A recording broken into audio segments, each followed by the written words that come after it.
order. Daily routine, presenting and reading petitions. I recognize the honourable member for Halifax Chebucto. Thank you, Madam Speaker. I wish to present a petition which reads this way. Whereas over a quarter of those who are homeless for the first time are over the age of 60, and whereas nearly 6,000 people are on the wait list for public housing with an average wait time of 2 years, therefore be it resolved that the provincial government ban evictions of seniors whose incomes would qualify them for public housing until there is a place in public housing for them to go. This petition has been signed by a number of residents of Oxford Street and Cornwall Street in Halifax, Chebucto, and I have signed it also.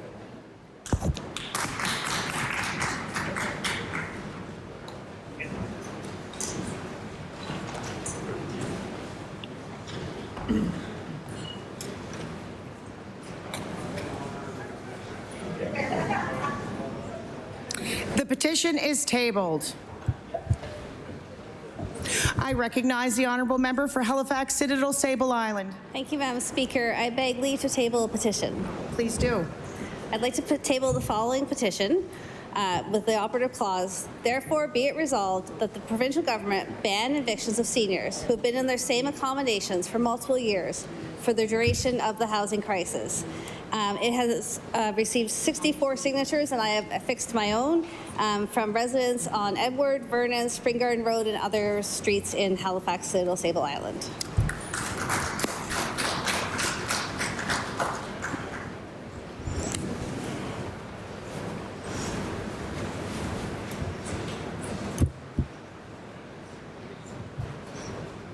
The petition is tabled. Presenting reports of committees. I recognize the honourable member for Hants East. Thank you, Madam Chair. As the Chair of Standing Committee on Health, on behalf of the Standing Committee on Health, I'm pleased to submit the annual report of the committee for the period of September 2023 to August 2024 of the 64th General Assembly.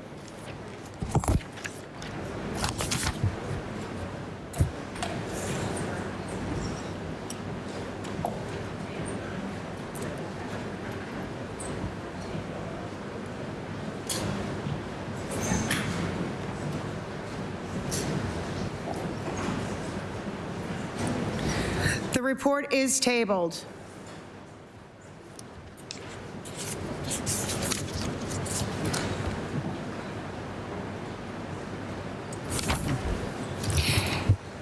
Tabling reports, regulations, and other papers. I recognize the Honourable Minister for Addictions and Mental Health.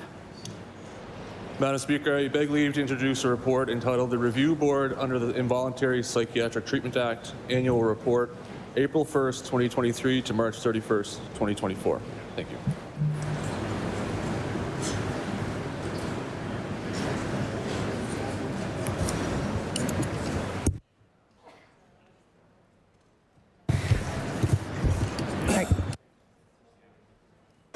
I recognize the Honourable Minister of Justice. Thank you, Madam Speaker. I would like to table a document called the Nova Scotia Civil Procedures Rules Amendment, Family Division Rules, June 11, 2024. Please do.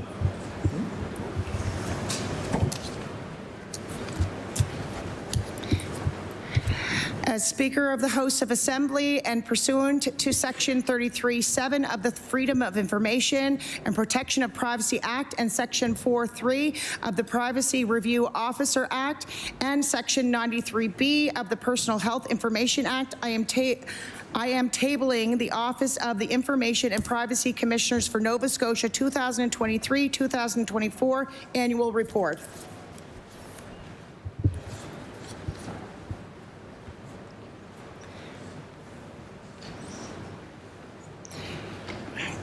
Statements by ministers. Government notice of motions. Introduction of bills. I recognize the honourable member for Sydney, member 2. Yeah, thank you, Madam Speaker. Madam Speaker, I beg leave to introduce a bill entitled An Act to Index Social Supports to Inflation.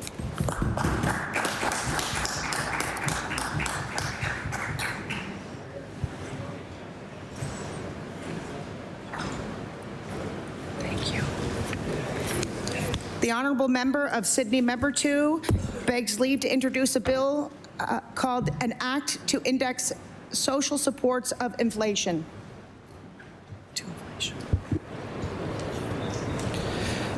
Bill 481, an act to index social supports to inflation. I recognize, my apologies, ordered that the bill be read a second time on a future date. I recognize the honourable member of Dartmouth South. Thank you, Madam Speaker. Madam Speaker, I beg leave to make an introduction connected with my bill. Please do. Thank you. I draw the attention of the members to the gallery opposite, where we're joined by many guests from Unifor. Jennifer Murray, the Atlantic Regional Director, I'll ask you to all stand when I say your name, is joined by Corin Beeman, Shelley Amiot, Shannon Sampson, Adam Sloan-White, Lauren Bowden, Shauna Wilcox, Matt Blois, and I apologize if I've missed anyone else. Thank you for being here in the House today for this important bill. Welcome to the House. I recognize the honourable member for Dartmouth South. Thank you, Madam Speaker. Madam Speaker, I beg leave to introduce a bill entitled An Act to Declare Intimate Violence Partner an Epidemic.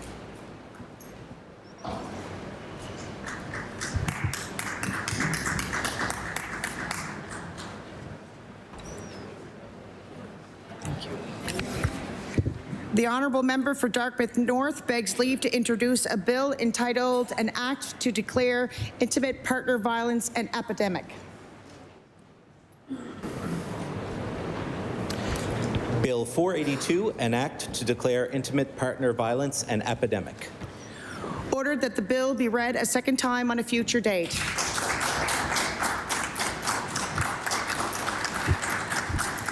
I recognize the honourable member for Cape Breton Centre, Whitney Pier. Thank you, Madam Speaker. I beg leave to table a bill entitled An Act to Amend Chapter 246 of the Revised Statute of 1989, the Labour Standards Code, to provide paid leave for events of domestic violence and other emergencies.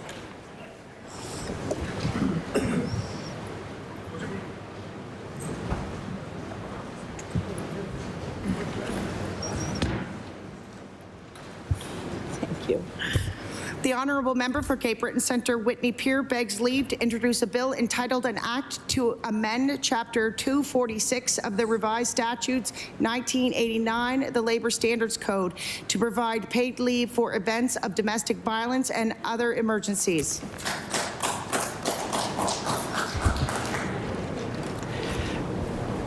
Bill 483, an act to amend Chapter 246 of the Revised Statutes 1989, the Labour Standards Code, to provide paid leave for events of domestic violence and other emergencies. Ordered that the bill be read a second time on a future date. I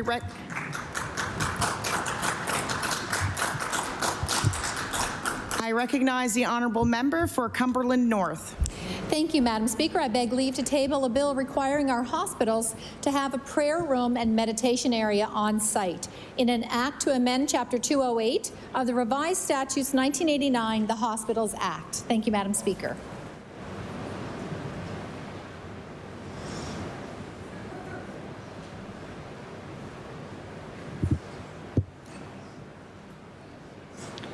The honourable member for Cumberland North begs leave to introduce a bill entitled An Act to Amend Chapter 208 of the Revised Statutes 1989, the Hospitals Act. Bill 484, an act to amend Chapter 208 of the Revised Statutes 1989, the Hospitals Act. Ordered that the bill be read a second time on a future date. Notices of motion.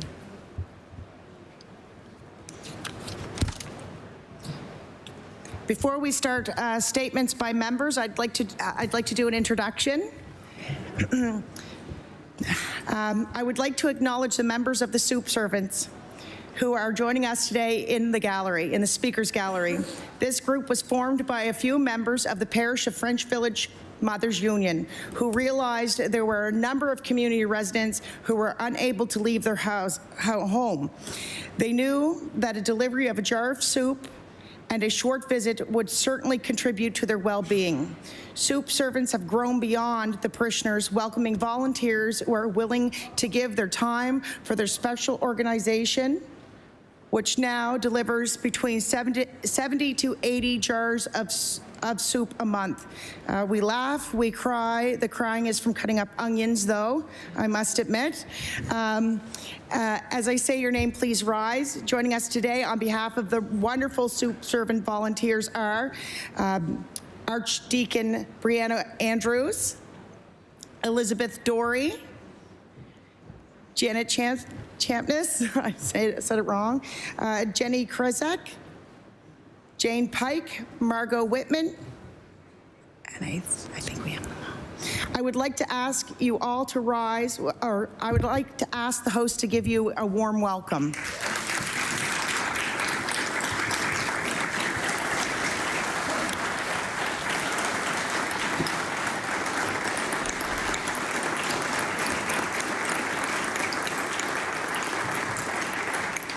Thank you for all you do.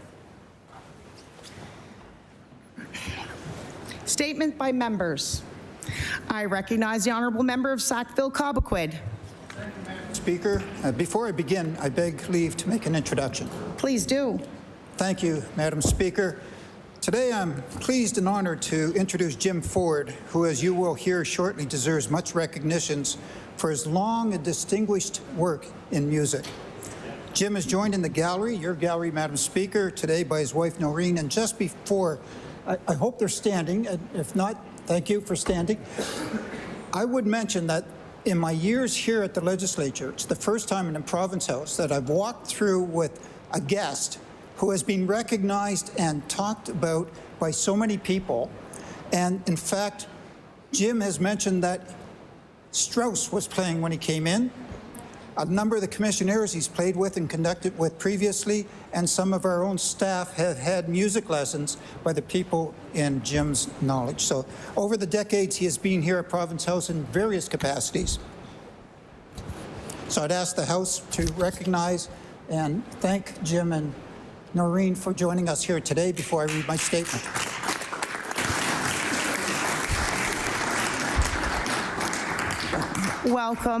Welcome to the House. I recognize the honourable member for Sackville-Cobequid. Oh, thank you, Madam Speaker. I rise today to applaud Mr. Jim Ford of Dartmouth. Jim is the former director of the Stadacona Band, producer of the Royal Nova Scotia International Tattoo, past president of the Nova Scotia and Canadian Band Associations, and has received numerous awards recognizing his love and desire to foster music education in the community. Since January of 2004, over 2 decades, Jim has been the principal conductor and music director of the Sackville Concert Band. The band is comprised of professional and retired musicians, local music teachers and citizens who perform high-quality music in support of local events and promote the artistic development of young instrumentalists. Madam Speaker, I would like to ask that all members of the House of Assembly join me in applauding Jim Ford for his tremendous musical accomplishments and wish him the very best in his future endeavors. Thank you, Mr. Speaker. I recognize the honourable member for Yarmouth. Thank you very much, Mr. Speaker. May I make an unrelated introduction before I make my member statement, please? Please do. I'd like to bring the House's attention to the Western Gallery, where we are joined by local social media legend and influencer, John Grant, who's here with his friend, Sarah Johnson, who's a 4th-year political science student and VP of the Political Science Society here in Halifax, and originally from the South Shore in Bridgewater. She's also a competitive swimmer and does all kinds of great things. So I'd like to welcome our 2 guests today to the House. Welcome to the House. I hope you enjoy your stay. The honourable member for Yarmouth. Thank you very much, Mr. Speaker. Mr. Speaker, I rise today to recognize Stand Up Against Bullying Day here in Nova Scotia. This is a day dedicated to promoting kindness, respect, and inclusion in our schools, workplaces, and communities. First proclaimed in 2007, this day is a reminder of the importance of standing together to reject bullying in all its forms. The pink we wear today symbolizes our commitment to those who have been affected by bullying, to creating safer environments for everybody, particularly for our youth. It's vital that we continue to foster a culture of empathy and support where differences are celebrated and no one feels isolated or mistreated. Mr. Speaker, I encourage all members of this House and Nova Scotians to reflect on how we can each play a role in making our communities more compassionate and inclusive, because together we can ensure that bullying has no place in our schools, our workplaces, or our society. Thank you very much. I recognize the honourable member, Halifax-Chiboucto. Mr. Speaker, I'd like to extend the congratulations of the House to the workers at JavaBlend, members of Service Employees International Union Local 2, on having reached in July their first collective agreement. The agreement follows an intense struggle for recognition at JavaBlend, during which 9 people lost their jobs and a boycott had been in place since January. A settlement of the recognition issues was reached in May, resulting in the end of the boycott and the recall of the terminated workers and the with labor practices complaint. And this cleared the way for the collective agreement in July. The first contract includes a grievance procedure, new seniority rights and recall rights, pay premiums of $1 an hour, improved overtime rates, paid bereavement leave, and wage increases that go up with every year of service. The collective agreement was approved unanimously by the membership of the new union. Thank you, Mr. Speaker. I recognize the honourable member, Preston. Madam Speaker, Mr. Speaker, before I begin, I beg to make an introduction in the gallery. Yeah, please do. I'm pleased and honored to introduce Joan Firth and several members of her family. Joan, as you will hear, is a vital member of the Lake Echo community. Joining us today are Andrea Ellis, Roger Ellis, Christine Firth, Jocelyn Firth, Sean Ryder, Ian Firth, Loren McDonald, Grace Firth, Ethan Firth, Rylan Firth, Lynn Miles, Zelda Guman, and Corey Firth. And I'll have more to say about Corey in a couple of minutes. I would ask you all to rise and accept the warm welcome of the legislature. Welcome to the House. I hope you enjoy your stay. Thank you. I recognize the honourable member, Preston. Thank you, Mr. Speaker. Mr. Speaker, I rise today to recognize Joan Firth, who is 92 years young and has contributed to the Lake Echo community since 1974. Joan is a pivotal member of the community who has supported many nonprofit organizations, including St. David's United Church, the Nova Scotia Food Bank, Orenda Canoe Club, and the Seniors Club, to name a few. Joan is always willing to help anyone without judgment. She is an avid baker for fundraising in the community as well as sporting events. Joan is a dedicated mom with a strong sense of family. She is so proud of her children, grandchildren, great-grandchildren, and great-great-grandchildren. As you can tell, Joan is a cherished member of the Lake Echo community. I ask all members of the Nova Scotia Legislature to please join me in recognition of Joan Firth for all she is doing for the community at the age of 92. Thank you, Joan. Thank you, Mr. Speaker. I recognize the honourable member, Fairview, Clayton Park. Thank you, Mr. Speaker. Mr. Speaker, I rise today to congratulate Jason Beasy, who earned the prestigious Chief Scout Award at the end of the scouting season in June. Jason has been an active member of the 2nd Fairview Scout Troop since the age of 5. Alongside his father, Paul, who was one of the Scout leaders, they shared in the full range of scouting experiences, from community volunteering and Apple Day to camping and weekend-long canoe trips. The Chief Scout Award is the highest honor in Scouts Canada, and achieving it requires completing 18 levels of outdoor adventure skills, contributing 30 community service hours, and successfully leading a community-oriented service project.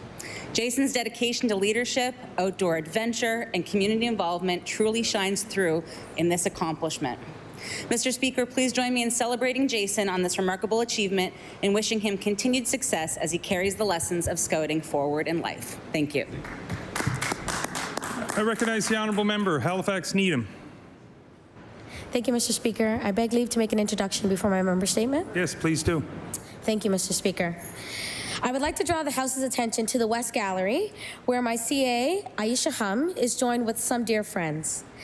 We have with us today Mr. Lewis Gannon, as most call Uncle Lou or Mr. Lou, who has put in many years of work and dedication with basketball in Nova Scotia. He's also known for his many years with ANSMA, the African Nova Scotia Music Association, and who has just received the King Charles III Coronation Medal for all of his hard work. I'd also like to introduce Ms. Elham Mamouni, who is visiting us from Ghana. Elham is not a stranger to Nova Scotia. She has received many of her certifications from the Coady Institute at St. FX. Her expertise and experience is in developing and implementing gender and social inclusion plans. While she's in Nova Scotia, she will be having presentations in communities, meeting with folks, and discussing topics on rural development and supporting small communities in Ghana. So I'd like all of you to rise, and I thank you, and accept the warm welcome of this House. Welcome. I recognize the honourable member for Halifax Needham. Madam Speaker, I rise today to recognize Elham Mamouni. She's an important leader in the work of feminism and gender equality. Elham is dedicated to advancing women's rights and social justice through multiple projects focused on women, feminist leadership, and economic empowerment. Her experience in developing and implementing gender and social inclusion plans globally are by using a variety of mixed method analysis and assessments to include economic, social, institutional, and political economic analyses, focusing on identifying gender, feminist, and social gaps internationally. Her work with all levels of government is ongoing and is very impactful through the changes in policy and legislation, working with partners such as Global Affairs Canada, the Federation of Canadian Municipalities, Africa Center for Parliamentary Affairs, and many, many more. I'd like all the members of the House to extend a grateful thankfulness for all the work that she's been doing throughout all of the countries in Africa and as well globally across the world. Thank you. I recognize the honourable member for Kings West, or for Preston. Honourable member for Preston. Okay. Thank you, Madam Speaker. Madam Speaker, I beg leave to make an introduction. Please do. Thank you. Madam Speaker, in your gallery is Senator Wanda Thomas Bernard. In 2016, Senator Bernard became the first African Nova Scotia woman to be appointed to the Senate of Canada, representing the province of Nova Scotia and her hometown of East Preston. Senator Bernard champions issues impacting African Canadians and people living with disabilities. She is particularly invested in human rights, employment equity, and mental health. A former professor at Dalhousie University of Social Work, where she was also appointed Special Advisor on Diversity and Inclusion. She is the first African Nova Scotian to hold a tenure-track position at Dalhousie University and to be promoted to full-time professor.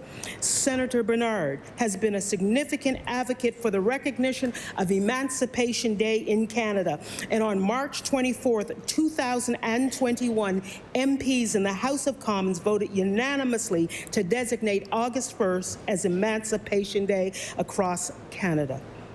I ask all members of the legislature to please join me in recognizing Senator Bernard for her outstanding work in the Senate and her unwavering commitment to social and racial justice.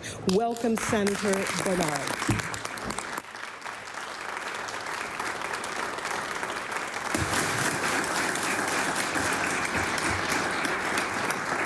Welcome to the House. I recognize the honourable member for Kings West. Thank you, Madam Speaker, and I rise today to bring attention to Stand Up Against Bullying Day here in Nova Scotia. We all know the story about how what became known as Pink Shirt Day began at Central Kings Rural High School. One of my constituents, David Shepherd, was one of the founding members of that movement. What's truly remarkable is that this became a rallying cry around the world. From rural Kings County to the United Nations and around the world, the pink shirt has become the symbol of anti-bullying. Since being proclaimed in 2007, on the second Thursday of September, people across the province wear pink to recognize Stand Up Against Bullying Day. And while different jurisdictions and organizations have their own unique anti-bullying day, we must remember that this isn't just about a day on the calendar. This is about standing together every day and supporting each other in the fight against bullying. Thank you, Madam Speaker. I recognize the honourable member for Sydney, member 2. Thank you, Madam Speaker. Madam Speaker, I rise in my place to recognize someone that we all know that has been a longtime friend of mine, and that is Alfie McLeod from Cape Breton. And I've known Alfie since I was a kid. He was a big part of our family growing up, the McIntyres and the Novaks from Dutch Brook and Prime Brook and Myra. And Alfie dedicated his entire life to public service, whether he was elected or not. He was a great defender of everything for kids. I watched him get $300 for an apple pie for a little girl fighting cancer, and that's the truth.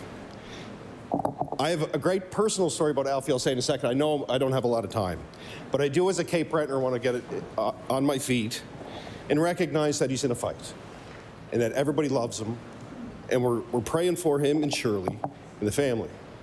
As I said, he was a big part of my life growing up. But I have my best Alfie McLeod story. I'll say this. We were expecting our first child, and my poor wife, Stephanie, had 5 false starts. Into the hospital, out of the hospital, into the hospital. So the 6th time we went in, the doctor said, it's not time yet. You should go back home. If you feel anything different, come back in. But Alfie was in there getting a procedure. And Alfie was a big part of my wife's family, the Kennedys from Lewisburg. So we went up to see Alfie. 5 minutes later, she went into labor. And I say to this day, when I talk to Alfie, Emily, who wasn't into the world yet, had a 5-minute conversation with a Tory, and she wanted out. But I appreciate, Madam Speaker, you giving me the time to say this because it's important. Regardless of politics, governments come and go. We hold these seats for a short period of time, but friendships are forever.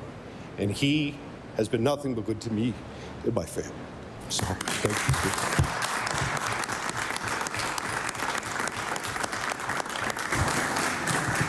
I recognize the honourable member of Cape Breton Centre, Whitney Peer. Thank you, Madam Speaker. On July 15, 2024, the New Waterford and District Sports Heritage Hall of Fame inducted its 2024 inductees. John Melvin Angioni was inducted as an athlete and builder in hockey and soccer.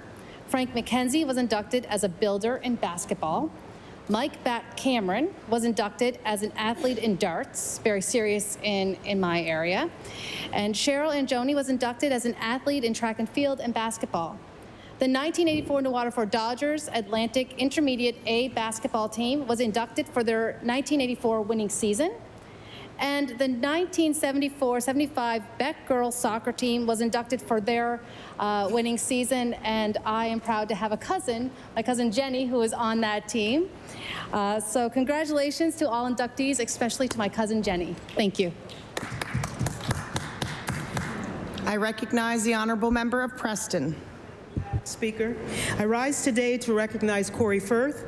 Corey Firth grew up in the Lake Echo and first started paddling at the Orenda Canoe Club in 1980, the year after the club opened. He became a head coach at Orenda in 1998 and is still coaching today. Over 4,000 children have paddled at the club under his guidance. Some of these athletes have gone on to become Olympians, compete at World Championships, Canada Games, and National Championships.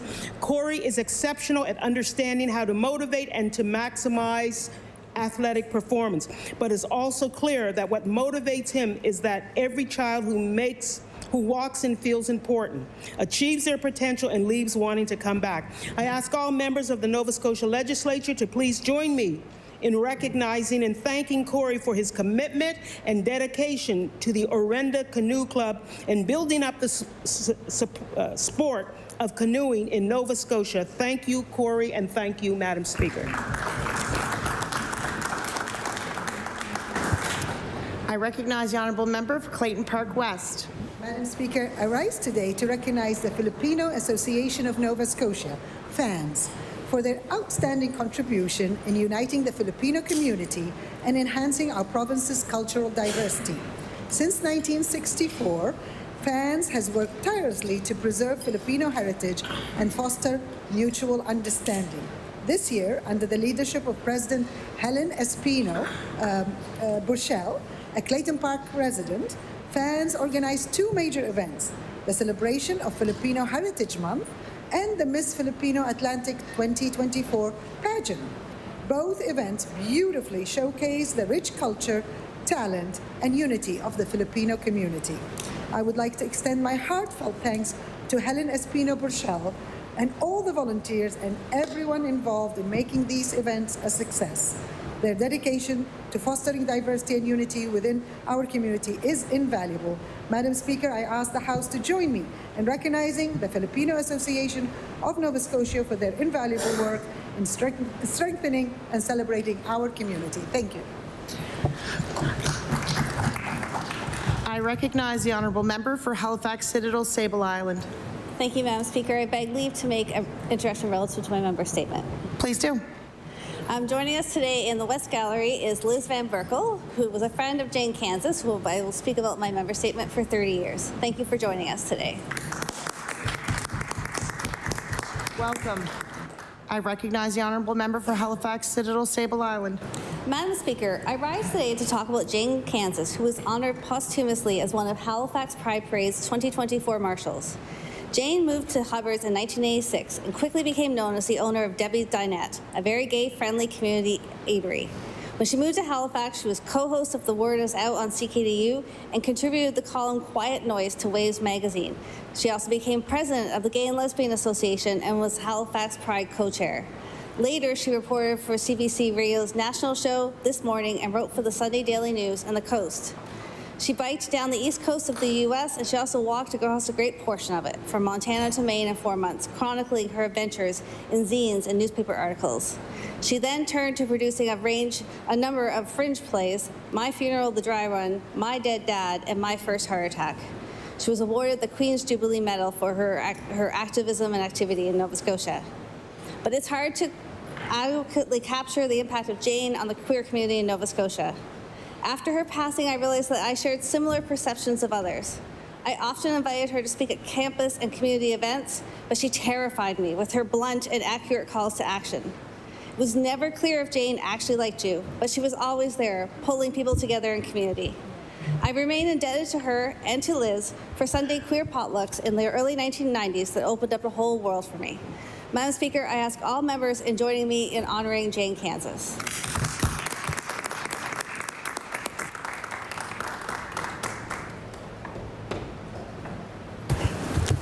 I recognize the honourable member for Victoria the Lakes. Thank you, Madam Speaker. Madam Speaker, I rise today to recognize one of the first female Aurora pilots who was inducted into the Canadian Aviation Hall of Fame and who will be inducted into the Canadian Aviation Hall of Fame on Saturday, September 14th, 2024, in Toronto. Mary Cameron Kelly was born and raised in North Sydney, as she joined the Royal Canadian Air Force in 1981. When she was posted to 405 Squadron, she became the first Canadian female pilot to fly the Aurora. This was one of the many firsts of her career, including being the world's first female maritime patrol crew commander and the first female pilot instructor on the Aurora. She was honored as well in 2018 through a postage stamp called the First Female Aurora Pilot 1992. She's been flying long-range patrol aircraft for many years and recently hit a significant milestone: 8,760 hours of flight time. Please join me today in recognizing Captain Mary Cameron Kelly for her 42 years of military service and her accomplishment of becoming the first female inducted into the Canadian Aviation Hall of Fame. Thank you, Madam Speaker. I recognize the honourable member of Shelburne. Thank you, Madam Speaker. Madam Speaker, I beg leave to make an introduction. Please do. Madam Speaker, in the gallery, we have two constituents of Shelburne, Tyson Ross and his wife, Chana. We're happy that they were able to make it out. Tyson was a former president of my executive, and I'm happy they're able to be here. So I'd ask them to stand and receive the warm welcome of the House.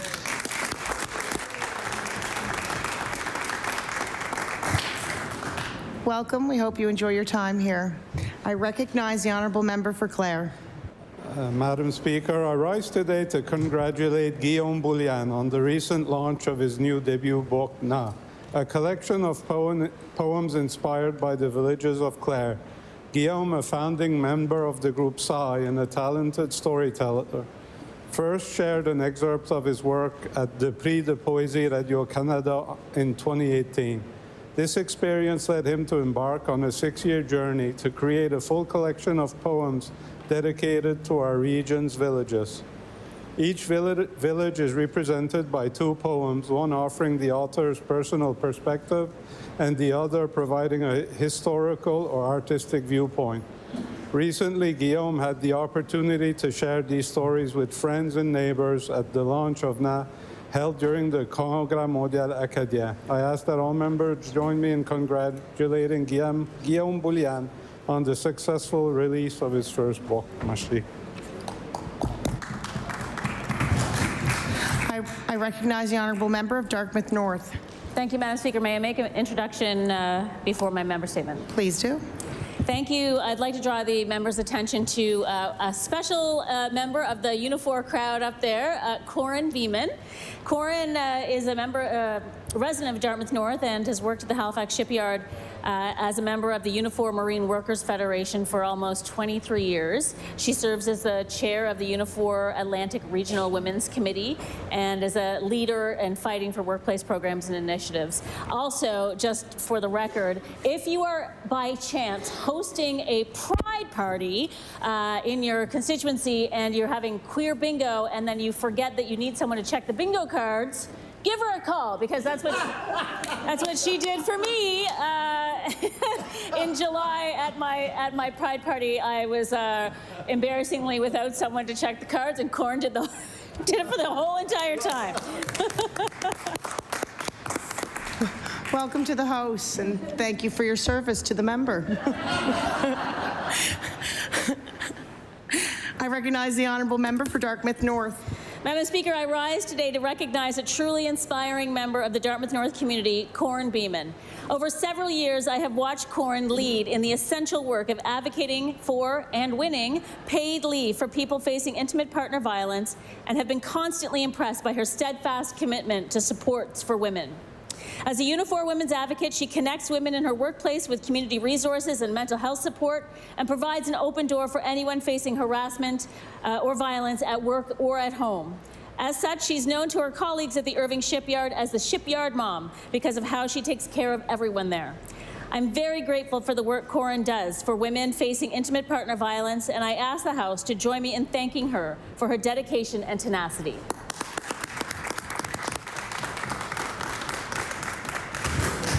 I recognize the honourable member for Digby Annapolis. Thank you, Madam Speaker. Madam Speaker, I rise today to recognize the passing of my friend and supporter, Joseph Gifford Jarvis. Joe, from the community of Weymouth Falls, selfishly provided much time to his community. He was a longtime member of the Royal Canadian Legion, the PC Party, and was the founding member of the Friends of the Sisebou River Association. Joe loved music and thoroughly enjoyed karaoke and dancing.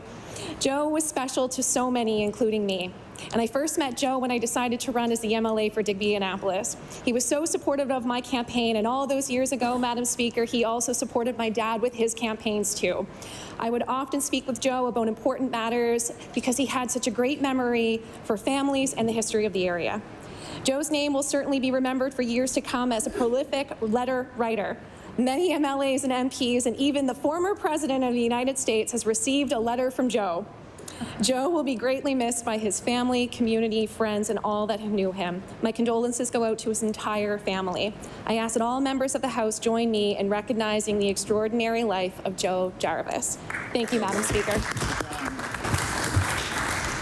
I recognize the honourable member for North Side Westmount. Thank you, Madam Speaker. And I happen to live in an amazing community with amazing people in that community. And when the washing machine broke at Haley Street Adult Services Center, they put a cry out to the community looking for someone to fix the washer. Their laundry program had been down for weeks. And who came to the rescue but Brian Purchase, the owner of Swartz Furniture.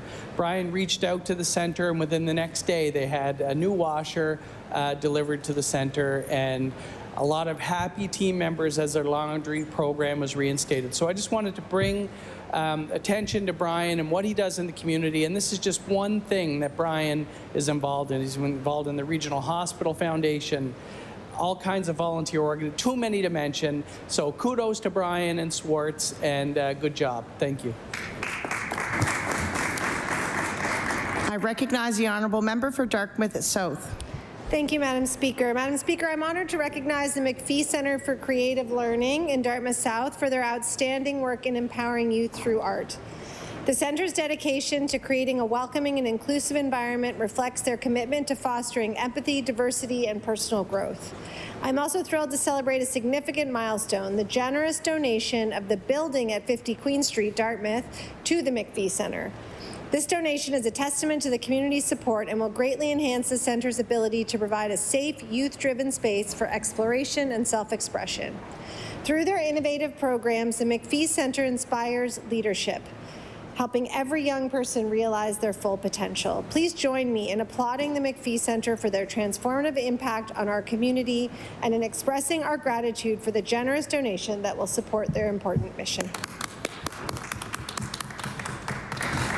I recognize the honourable member for Eastern Passage. Thank you, Madam Speaker. I rise today to bring recognition to an amazing constituent of mine who is known far across our Eastern Passage community. Not only did she give birth to one of my best friends, Mary, she and her husband took out a mortgage on their home in order to allow the Eastern Passage Buffalo Club to become a reality. Madam Speaker, I would like to take this opportunity to recognize, and to the best of my knowledge, the Lions Club longest playing bingo player, Helena Sullivan, who is turning 101 today. Madam Speaker, I ask all members of the Nova Scotia Legislature to join me in saying happy birthday to Helena Sullivan. I recognize the honourable member for Bedford South.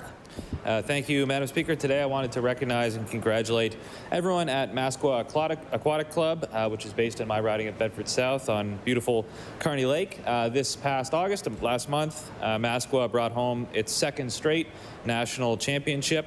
The championships were held in Welland, Ontario. Thank you. And Masqua again just squeaked by their main competitor over the past few years, which has been Rideau Canoe Club out of Ottawa. Many of us know Masqua. It's helped hundreds and hundreds and thousands of kids over the years. They offer programs at canoe, kayak, singles, and war canoe, also summer camps and all-day paddling to teach people about the joy of being on the water in canoe and kayak. They're a wonderful place, great people to work with, and I want to congratulate all the athletes, the coaches, the parents, trainers, everybody who has helped them achieve this great achievement of a second straight national championship. Thank you, Madam Speaker.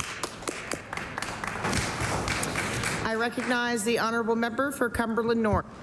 Thank you, Madam Speaker. I rise today to recognize and thank those in Cumberland County community who are dedicated to supporting patients and families who are facing end-of-life medical situations. Particularly, I'd like to recognize Dr. Keith Short and all of the members of the palliative care team whose kindness, compassion, and understanding help those dealing with a palliative diagnosis as they navigate the healthcare system and learn to deal with the reality of what lies ahead. I'd also like to recognize the Cumberland County Hospice and Palliative Care Society's volunteer visiting program.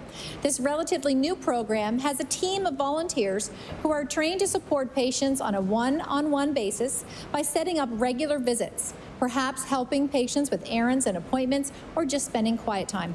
The program has been well received, and now other areas of the province are asking how they too can establish a similar service. Madam Speaker, please join me in thanking all those who work with palliative patients and their families. Thank you, Madam Speaker. I recognize the honourable member for Halifax Needham.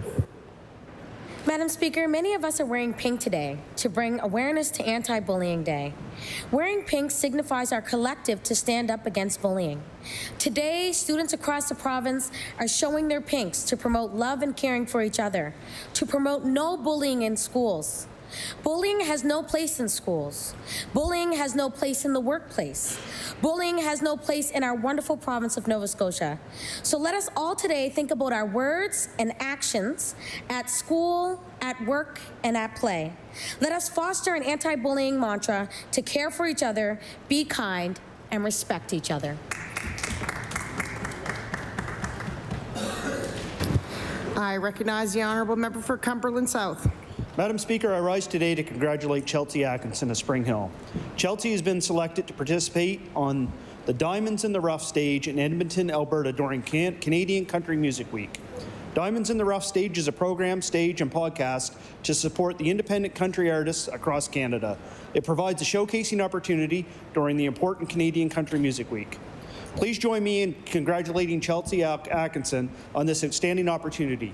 We know that all are very supportive of her, very proud of her in Cumberland County, as well as all Nova Scotia. Good luck. I recognize the honourable member for Cole Harbour Dartmouth.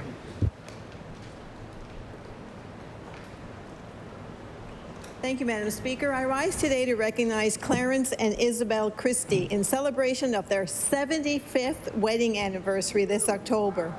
Isabel was 17 and Clarence had just turned 19 the week before they got married in the small railroad town in Manitoba. They had 2 small children by the time Isabel was 20, and in 1952 Clarence joined the Royal Canadian Navy, and after boot camp in Cornwallis, Nova Scotia, they packed up the car with 2 kids and drove to Nova Scotia, where it's been their forever home.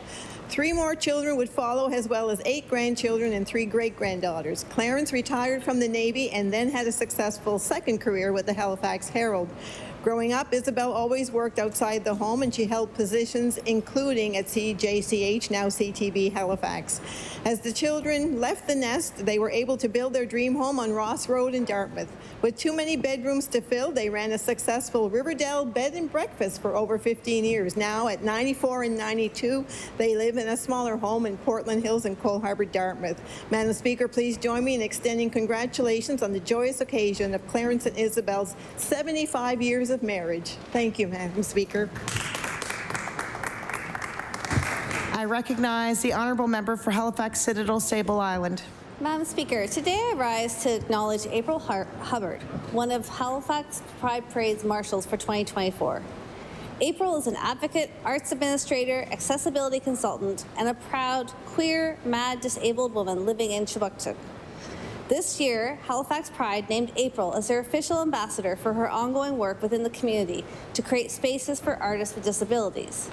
She has worked with organizations like Reachability, Kinetic, Atlantic Presenters Association, and was the chair for the Halifax Fringe Festival.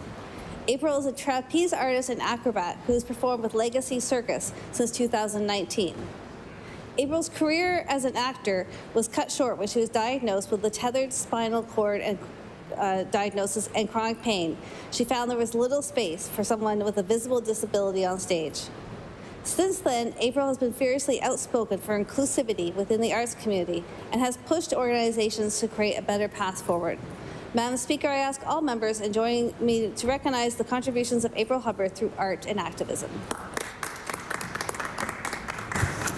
I recognize the honourable member for Eastern Shore. Merci beaucoup, Madame la Présidente. Madame la Présidente, je me lève en place aujourd'hui pour féliciter Mr. Allison Murphy, qui a gagné le Gaston Chagnon Award, qui est présenté par le Conseil communautaire du Grand Havre. Madam Speaker, I rise today to bring recognition to Mr. Allison Murphy on winning the prestigious Gaston Chagnon Award presented through the Conseil communautaire du Grand Havre. This award, also known as the Great Volunteer of the Year Award, is named after the great philanthropist who contributed so much to the development of French-speaking culture in Nova Scotia. The Gaston Chagnon Award highlights individuals who have made significant impacts through their actions, positive influence, and dedication to French-speaking communities. I ask that all members of the Legislative Assembly join me in congratulating Allison on this significant recognition and thank him for his ongoing volunteer work in East and West Chesuncook and Grand Desert. Thank you, Madam Speaker. I recognize the honourable member for Halifax Armdale. Thank you, Madam Speaker. I would like to acknowledge that important role that Halifax Driving School plays in promoting road safety and preparing responsible drivers in our province. Madam Speaker, This institution has taught new drivers the necessary skills, knowledge, and confidence to navigate our road safely and responsibly. The dedicated instructors at the driver school go beyond teaching the rules of the road. They instill in their students the value of caution, respect, and awareness. Madam Speaker, driver schools are critical to reduce accidents, promoting safety, and ensuring that every new driver understands the responsibility that comes with getting behind the wheels. Therefore, I ask members of this House to join me in thanking Halifax Driver School for their quality work in producing good drivers that will keep our roads safe. Thank you, Madam Speaker. I recognize the honourable member for Dartmouth North. Madam Speaker, I rise today to congratulate Dartmouth North resident Kirsten Howell for winning the ACTRA Maritimes Award for Outstanding Performance by an Actor for her role in the CBC TV series Moonshine. And her role is Thirsty Katie. Kirsten, or Kiki as she is known to many, is a wonderfully versatile and talented actor who has had many roles in film and TV productions made here, including King and Pawn, Everyone's Meg, This Hour is 22 Minutes, Queen of My Dreams, and Stage Mother, to name just a few. She's also appeared on many stages around the province. Kirsten is also a successful acting coach and has established a business in service to other actors and helping them make their own self-tapes to submit for auditions. Self-tapes are a phenomenon which really came into being during the pandemic, and Kiki is a leader in helping folks look and sound their best from her studio on Victoria Road. I ask all members to join me in congratulating Kirsten Howell on her much-deserved acting award for Moonshine and in thanking her for her important role in our province's film and TV industry. Thank you. I recognize the honourable member for Dartmouth East.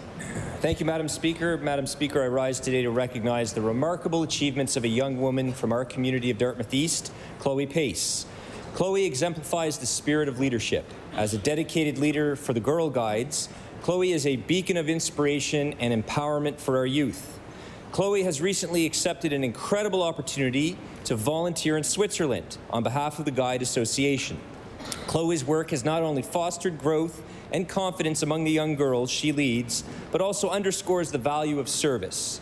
It is with great pride that we acknowledge Chloe's contributions and celebrate her as a role model. Her dedication to guiding and empowering the next generation serves as a testament to the positive difference one individual can make in the world. Thank you, Madam Speaker. I recognize the honourable member for Queens. Thank you, Madam Speaker. On Saturday, July 13th, the Greenfield Park Society held their grand opening for the Greenfield Community Park. The event has been 3 years in the planning and was made possible by a committed group of volunteers. A vision of Richard Freeman, the project came to fruition thanks to the dedication, hard work, and tireless efforts of Richard and the team at Greenfield Recreation. The park hosts a walking trail, community gardens, gazebo, a fire pit circle, children's play equipment, disc golf, a utility field, and refurbished ball field. There is something for everyone, Madam Speaker. I would like to congratulate and thank Peter Bessie, President of the Greenfield Community Park Society, and the Board of Directors and volunteers who have created an accessible and inclusive park for all ages. I invite all members of the House to visit and enjoy a fun-filled day at the park. Thank you, Madam Speaker. I recognize the honourable member for Bedford Basin. Thank you, Madam Speaker. I'd like to note the passing of a longtime Truro resident who more recently lived in Bedford. Ralph Taylor passed away in August at the VG Hospital after a battle with cancer, 80 years after his mother died in the exact same hospital of the same illness. Ralph grew up on the family farm and he remained a farm boy at heart all his life. He worked in the agriculture sector, even serving as the EA to the Minister of Agriculture at one point. He also showed and judged cattle, ran the family Christmas tree farm, and was an appraiser, chiefly of agricultural properties, until the age of 84. Ralph was dedicated to his family and his community, serving as councillor, and he was on too many boards and committees to name here in just 1 minute. Ralph Taylor was one of those folks that people can absolutely count on. His word was his bond, and if you were were a Liberal and you needed election signs put up, Ralph was your man. I'd like to share our condolences with his cherished wife, Eleanor, and his beloved daughters, Lynn and Susan, and their families. We'll see you at the movies, Ralph. He'll be missed. I recognize the honourable member for Cape Breton Centre, Whitney Peer. Madam Speaker, Grading Day is a big deal in my riding, with community organizations hosting events for children and families within the community. The Whitney Peer Legion hosted a Grading Day party that included a bouncy house, face painting, balloon animals, a barbecue, and giveaways. The New Waterford Volunteer Fire Department also hosted a Grading Day party, including a food truck, games, chalk painting, and a water balloon fight. Everyone had fun, and I want to express my deep gratitude to these organizations and to the volunteers for making Grading Day just a little bit extra special. Thank you. I recognize the honourable member for Hants East. Thank you, Madam Speaker. I'd like to extend my heartfelt congratulations to Strides Health and Wellness on celebrating 10 remarkable years in business.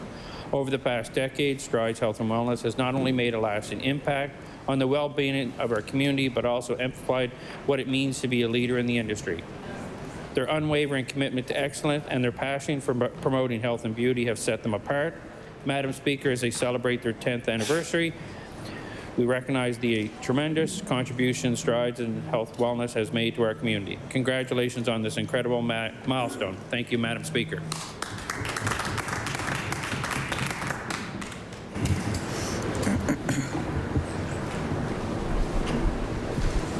Order. The time has expired for statements by members. Orders of the day. Oral questions put by members to ministers. The time is now 2 o'clock. We will finish at 2:50. I recognize the honourable leader of the official opposition. Thank you very much, Madam Speaker. Madam Speaker, this Premier's tenure in office has been really, I think, characterized by broken promises. There's one promise, however, that the Premier has kept to Nova Scotians, and that's to double the population at a time when we're out of housing, at a time that our healthcare system is being overrun and our schools are overcrowded, Madam Speaker. This is leading to dire consequences for Nova Scotians, with the highest increases in the country in rent, in home costs. And my question to the Premier is, does he not understand that while he's creating a province that's easier to move to, he's creating a province that's harder to build a life in? I recognize the honourable Premier. Thank you, Madam Speaker. And we all know the member from Yarmouth is against population growth. He doesn't want population growth. He doesn't like immigration. Well, just last year, Madam Speaker, 51 doctors moved to Nova Scotia from another country. So far this year, there's another 50 that are committed to moving here. Just last year, 619 nurses moved to Nova Scotia from another country. And I'd like to ask the member very specifically, which one of those doctors or nurses does he want to say, you're not allowed here, we don't want you in Nova Scotia?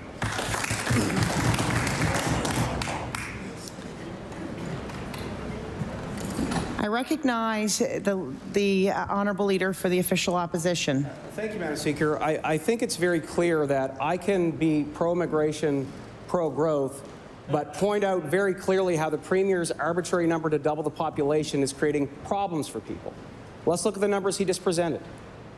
Less than 1,000 healthcare professionals over the last year that he brought in, close to 30,000 new Nova Scotians. Guess what? Every one of those new Nova Scotians is going to need more nurses, more family doctors. And the fact is that we are not building enough homes or apartments to keep up. To accommodate the Premier's population doubling, we need to build 13,500 homes this year. Housing starts are at 6,600. We are building half the homes that the people need. Next question.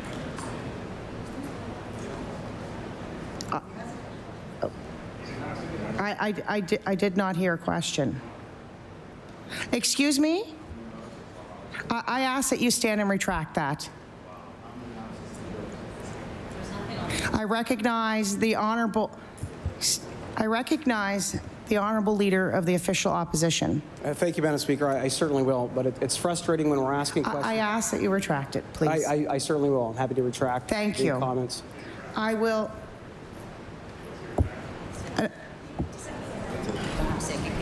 It's an unparliamentary word. I recognize the honourable leader of the official opposition with his final question.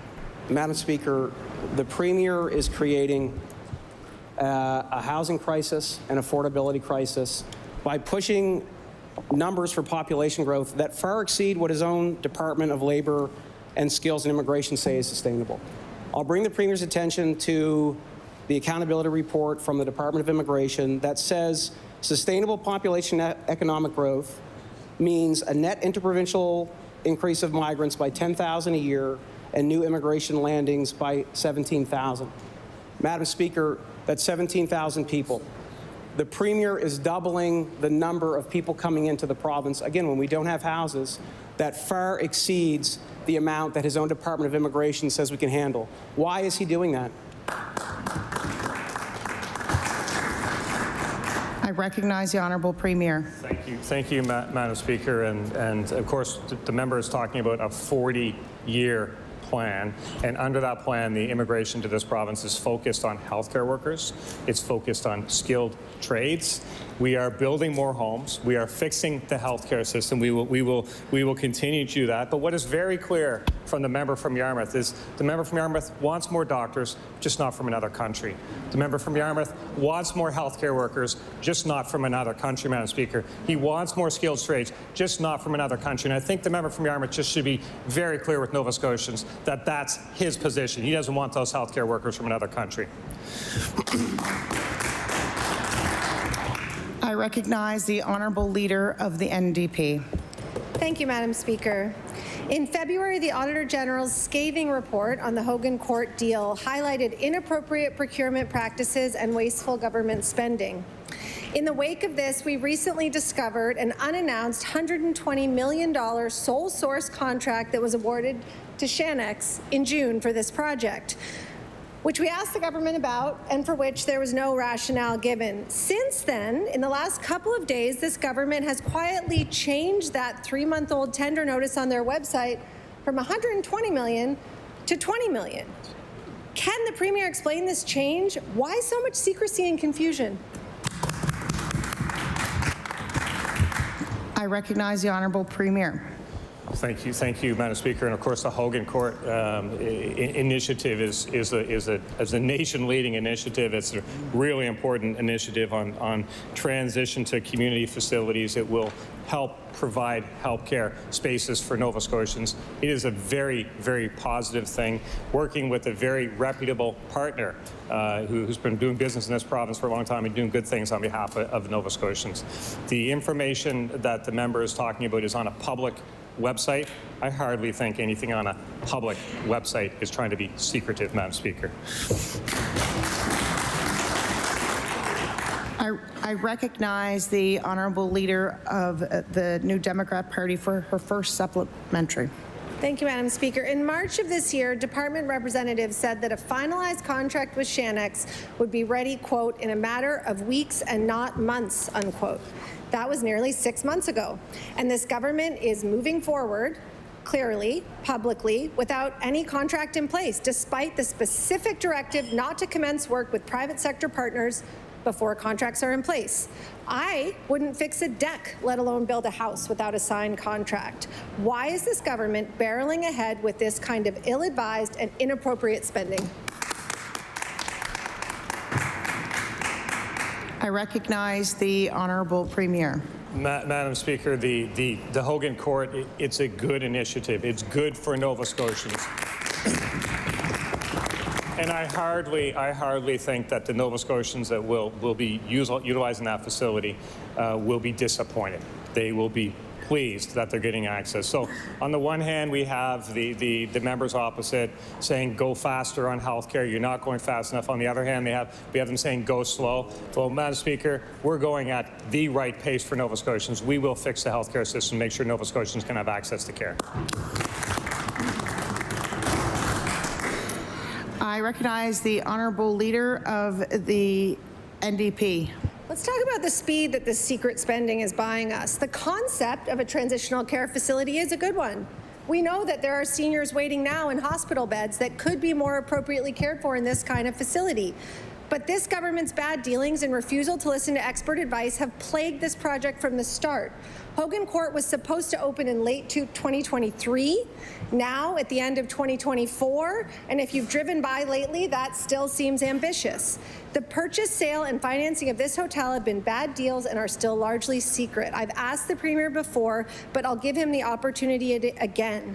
Does he still think that the purchase of this facility was good value for Nova Scotians? I recognize the Honourable Premier. Absolutely, Madam Speaker.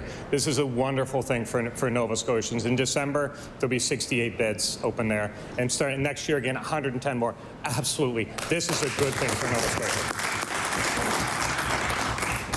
I recognize the Honourable Leader of the Official Opposition. Thank you very much, Madam Speaker. We are experiencing the challenges of overpopulation and the Premier's goal to double the population arbitrarily from one end of the province to the other. We were seeing the symptoms of it with homelessness tripling under this Premier, with rental costs going up more in Nova Scotia than any other part of the country, with housing costs going up, and the Premier is exceeding his own Department of Immigration's targets, and they've said this in their own report.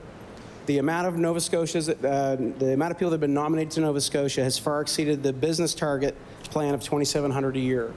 Does the Premier not understand that he's creating challenges for every single Nova Scotian, including those that move here, by trying to double the population when we can't handle it? I recognize the Honourable Minister of Community Services. Madam Speaker, I want to thank the honourable member for the question. And there's this line that they keep repeating, as if they keep saying it over and over and over. It's going to be true that homelessness has tripled. It's tripled. The fact of the matter is, over the last month, homelessness has been reduced, and it continues to reduce. And the reason is because there was no plan 2 years ago. There was nothing. We know that there was patchwork. There was a couple of dollars here and there that was being spent on homelessness. Since this government came into power, the budget has increased 360%. And Madam Speaker, if we want to talk about planning and spending, how about Bloomfield? How about 191 units, affordable units that could have been built, would have been built 8 years ago, but that government decided to scrap it? I recognize the Honourable Leader for the Official Opposition. Madam Speaker, I mean, let's put the minister's comments into perspective. He's bragging about the fact that his government has had to spend 360% more to deal with a homelessness situation that has tripled under this government. The minister is bragging about how many new homeless shelters the province needs to invest in. That isn't even keeping up with it. What they won't recognize is how their actions, their policies are actually contributing to this homelessness situation. As people can't afford rents, as they're being evicted without being protected, seniors now living in tents because the Premier is bringing in more people than we have supply of housing to deal with. Does the minister really think it's a good thing that he has to spend so much more money on homelessness? I recognize the Honourable Minister for Community Services. Thank you, Madam Speaker. I'm not bragging. I'm cleaning up messes. That's what we're doing. And that's a fact. A fact. 191 affordable units could have been online at $79,000 a unit. Imagine that. In downtown Halifax at $79,000 a unit. When asked by the media, and I will table it, why the project was scrapped, there was no answer. There was no answer. Madam Speaker, we are spending because we have to. We are spending because we believe in protecting our most vulnerable Nova Scotians, something that was forgotten about under that government.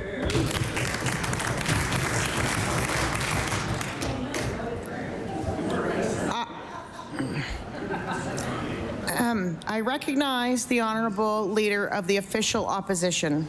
Madam Speaker, I mean, this is simple economics, supply and demand. The Premier is increasing demand for housing by doubling the population, doubling the amount that the Department of Labour and Skills and Immigration says is sustainable, at a time when housing supply is scarce. We have a 0% vacancy. This Premier is out recruiting people who move here. We've heard the stories.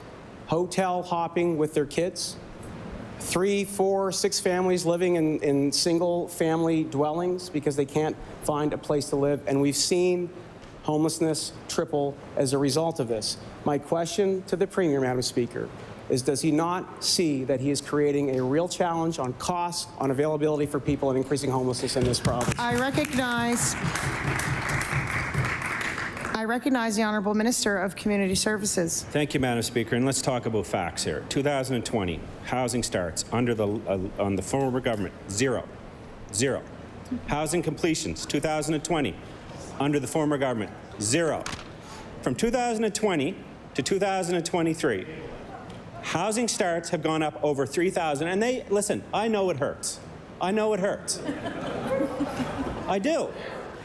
But the truth of the matter is, to place the blame on a government that's spending, that's building, and that's investing, Madam Speaker, I just don't get it. The facts don't lie.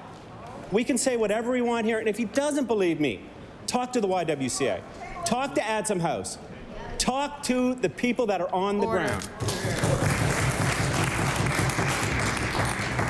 I recognize the Honourable Leader of the Official Opposition.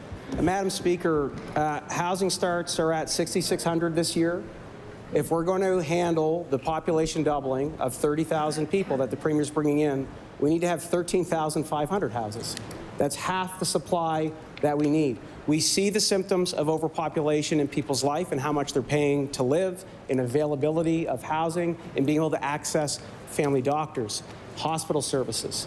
And we're not given a reason why they are exceeding the numbers that the Department of Labor and Immigration actually say are sustainable. Madam Speaker, less than 3% of these folks are going into the healthcare system to work. 97% of them aren't. Does the Premier not understand that he's creating issues for our healthcare system on top of housing by bringing in more people than our systems can handle? I recognize the Honourable Minister of Community Services. And Madam Speaker, I wasn't going to stand on this one, but I am going to stand on it because I know those members. A lot of those members are friends. I consider them colleagues, obviously. We were all in this together. But the truth of the matter is, if we had leaders that took that same opinion 30 years ago, I wouldn't be in this country. A lot of members in this room would not be in this country. And that's what I keep asking to them. Which member, which person, when you walk around the street, do you point out and say, that person should not be here?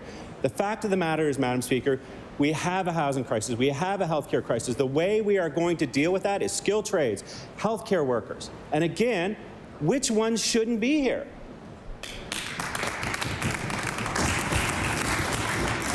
I recognize the Honourable Leader of the Official Opposition.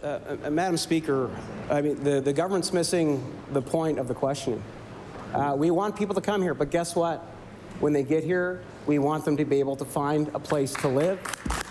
We want them to be able to find a doctor.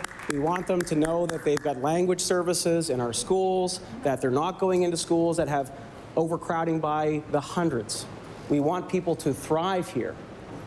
And yes, we need more skilled labor. We need more staff for our hospitals. Less than 3% of these folks are going into our healthcare system. The Labor Department says we need 17,000 people. They're doubling that, and my question is why? Is it just for the revenue? I recognize the Honourable Minister of Labour and Immigration. Thank you, Madam Speaker, and I thank the member opposite for the important question. And I think we all in this House agree, of course, the importance of immigration. But one thing that I wanted to clarify right now, and I said it yesterday, when we're looking at population growth, we have to look at it in its entirety. We know that we are now retaining more Nova Scotians in the province, Madam Speaker. And when I think to my growing up in Digby, and many Nova Scotians can resonate with this story, that Nova Scotia wasn't good enough, that you had to move away. So now for the fact that that narrative has completely reversed, Madam Speaker, young people can see the opportunities in this province and they are thriving, Madam Speaker. We know that immigration is also a very key pillar in our population growth strategy, Madam Speaker, and I just want to highlight something.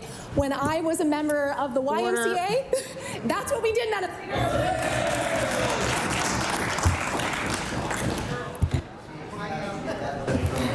I recognize the Honourable Leader of the Official Opposition. Madam Speaker, the trend of immigration started back in 2014, and it was at a sustainable pace that was helping grow the economy, that was creating opportunities. We have now, because of this government's goal to double the population, over fill the bucket, and we no longer have the capacity to deal with this growth. I'm talking to young people that are worried about being able to afford a future here. I'm talking to newcomers that can't find a place to live, that are considering going back home because of the challenges they face here and the services they can't get. Does the government not understand that by exceeding the numbers that they themselves have said are sustainable by twice the amount, that they are creating more problems than solutions for Nova Scotians? I recognize the Honourable Minister of Labour, Skills and Immigration. Thank you, Madam Speaker, and I thank the member opposite again for the important question. And so we know that back in 2014, of course, through the Ivany report, that we needed to plan for growth, Madam Speaker. And although Nova Scotia's population was a decline at that point in time, the former government also initiated a very important program, which I was a member of, the Y Reach Settlement Services, Madam Speaker. And so when we look at that whole government approach, we have to make sure that organizations are ready and prepared to welcome individuals from interprovincial migration. We also know that through international immigration and the retention of young people and others in our province, Madam Speaker, is the way in which we are growing strategically. I recognize the Honourable Member for Cape Breton Centre, Whitney Peer. Madam Speaker, my question is for the Minister of Labour. 5 provinces, 3 territories, and the federal government offer 5 paid days of domestic violence leave. Here in Nova Scotia, only 3 paid days are available. Why is this government offering fewer paid days of domestic violence leave than the majority of the jurisdictions across this country?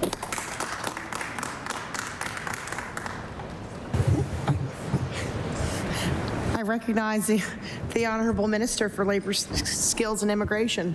Thank you, Madam Speaker, and I want to thank the member opposite for the very important question. Madam Speaker, we know that in our current Labour Standards Code, as the member has mentioned, that it's 3 paid days for victims of domestic violence. And back in April, Madam Speaker, alongside the Minister of Justice, we made a commitment to consult Nova Scotians on that exact issue. We want to look at 5 paid days, Madam Speaker, because those who are fleeing domestic violence deserve to have that support. So, Madam Speaker, to the member, I want to assure the member that we have done consultations, and I will have more to share very soon. I recognize the Honourable Member for Cape Breton Centre, Whitney Peer. Thank you, Madam Speaker, and I thank the Minister for that answer. This is a very important topic. People need to be able to have these paid days in order to actually use them. And so my question for the Minister is this. Given that consultation is going to be taking place, given that a jurisdictional scan has already taken place by the department, can the Minister commit to by the end of the year? I recognize the Honourable Minister of Labour, Skills and Immigration. Thank you, Madam Speaker. And again, I want to thank the member opposite for the important question, because we absolutely agree on the importance of this issue and making sure that victims of domestic violence have that support that they need when they need it. So I know that the consultation have wrapped up, so I will make sure that there is a response before the end of the year.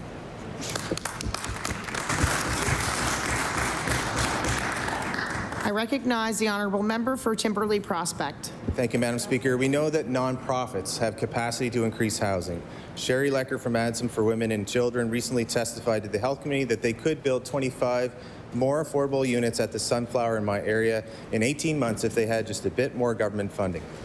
Nonprofits have demonstrated that they could build housing, and they should receive the trusted partner program like the province is doing for private developers. This would speed up approvals and get housing built tomorrow, as she said. Will the Premier commit to extending a trusted development program to speed up project approvals for nonprofits who demonstrate the capacity and the track record to build these houses? I recognize the Honourable Minister of Environment and Climate Change. Thank you, Madam Speaker. And Madam Speaker, this government, under the leadership of the Premier, we are actively supporting the entire continuum of housing. Just last weekend, I had the opportunity to visit Mount Hope to see 32 units of affordable, supportive housing being offered by the YWCA. The government is actively cooperating and partnering with not-for-profit organizations throughout the province, and we are supporting the entire continuum of housing. Thank you, Madam Speaker. I recognize the honourable member for Timberley Prospect. Thank you, Madam Speaker, and that's a good project, which is actually highlighting the reason why we need to continue to support these nonprofits and speed up the process for them. The Sunflower, though, specifically has 25 units that have roughly 50% of their tenants being women, children, or diverse, gender diverse people. And they are looking to expand. They have the land. They have dollars raised. This is the ideal model next to transit, near a new community center, and it actually has a passive design. The minister would be interested. Will the minister commit to funding the next phase of the Adsum House Sunflower Project and doing everything possible for all nonprofits to be funded and speed up the housing development in this province? I recognize the Honourable Minister of Environment and Climate Change. Thank you, Madam Speaker. And the Government of Nova Scotia is always looking to partner. We'll take what's been recommended here under advisement, and certainly I'll be mentioning it to the Minister. But certainly, Madam Speaker, we are making enormous progress on the housing file. Just in the area that I represent, you have student housing, market housing, affordable and supportive housing. We aren't doing any effort sprinkling as the previous government did on this file. We are taking action. We're supporting not-for-profits. We're supporting market housing. We're supporting supportive housing. We are getting it done, Madam Speaker. I recognize the Honourable Member for Bedford South. Thank you, Madam Speaker. Over the course of this week, the government has taken us on a long, strange journey when it comes to residential tenancies enforcement. A month ago, the Premier was still looking at the best way to implement it. 2 days ago, the Minister of Service Nova Scotia claimed that experts didn't recommend that he do it. And yesterday, the Minister said, sure, the experts did recommend it, but we're not going to do it anyway. I'd like to ask the Minister what changed and why can't he get his story straight? I recognize the Honourable Minister of Service Nova Scotia.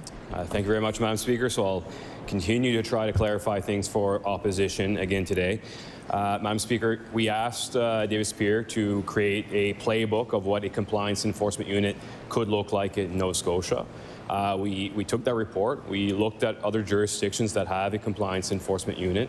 The outcomes are not what are desired for here, and we determined those outcomes would not be desired for Nova Scotians. It lead to more red tape, more bureaucracy, longer resolution times for tenants and landlords.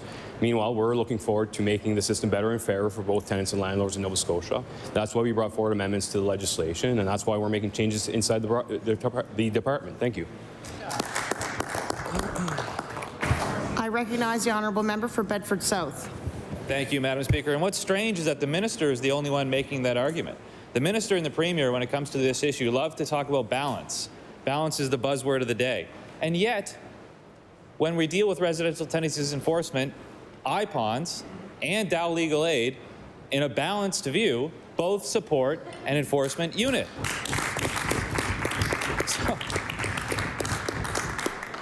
And the Minister talked about experts and outcomes. Well, Davis Pierce said, go ahead and do it. Dow Legal Aid said, go ahead and do it. IPONS said, go ahead and do it. The only people who said don't do it are the Premier and the Minister, and I'd like to know why. I recognize the Honourable Minister of Service Nova Scotia. So, Madam Speaker, I want to be on the record. I have a lot of respect for tenant and landlord organizations and understand their advocacy for a compliance and enforcement unit. Again, respectfully, the scenarios presented that were thought to be would be resolved by compliance enforcement unit would not be resolved by compliance enforcement unit, Madam Speaker. We're taking appropriate action. We're moving in the right direction. We are the government of action. I guess the members opposite are experts in inaction. They took time to study things and look at things and not get things done over 8 years, Madam Speaker, but we are a government of action. Get it and get done.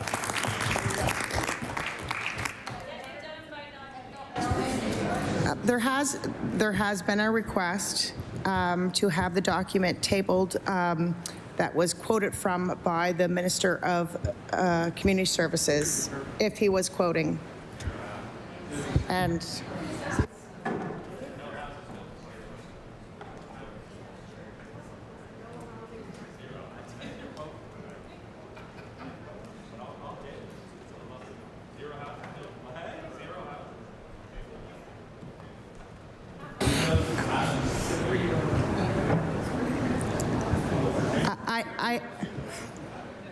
I ask if the Minister of Community Services was quoting a document that he tabled that document.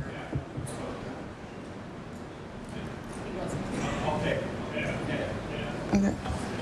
I recognize the Honourable Minister of Community Services. I don't want to take away from question period, but yeah, I will. I apologize. I'll table it. Yep.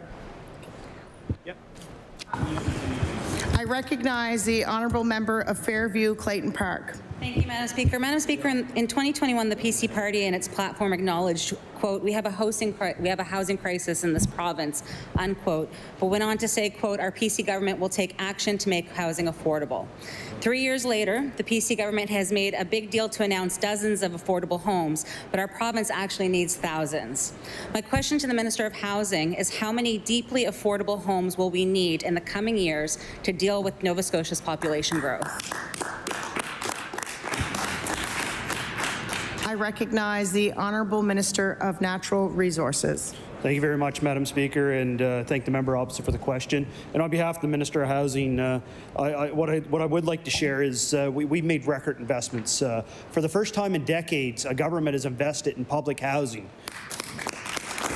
For the first time since the 90s, this government is building 273 new public units that have been announced, and that will help 700 families, Madam Speaker. Sorry, people.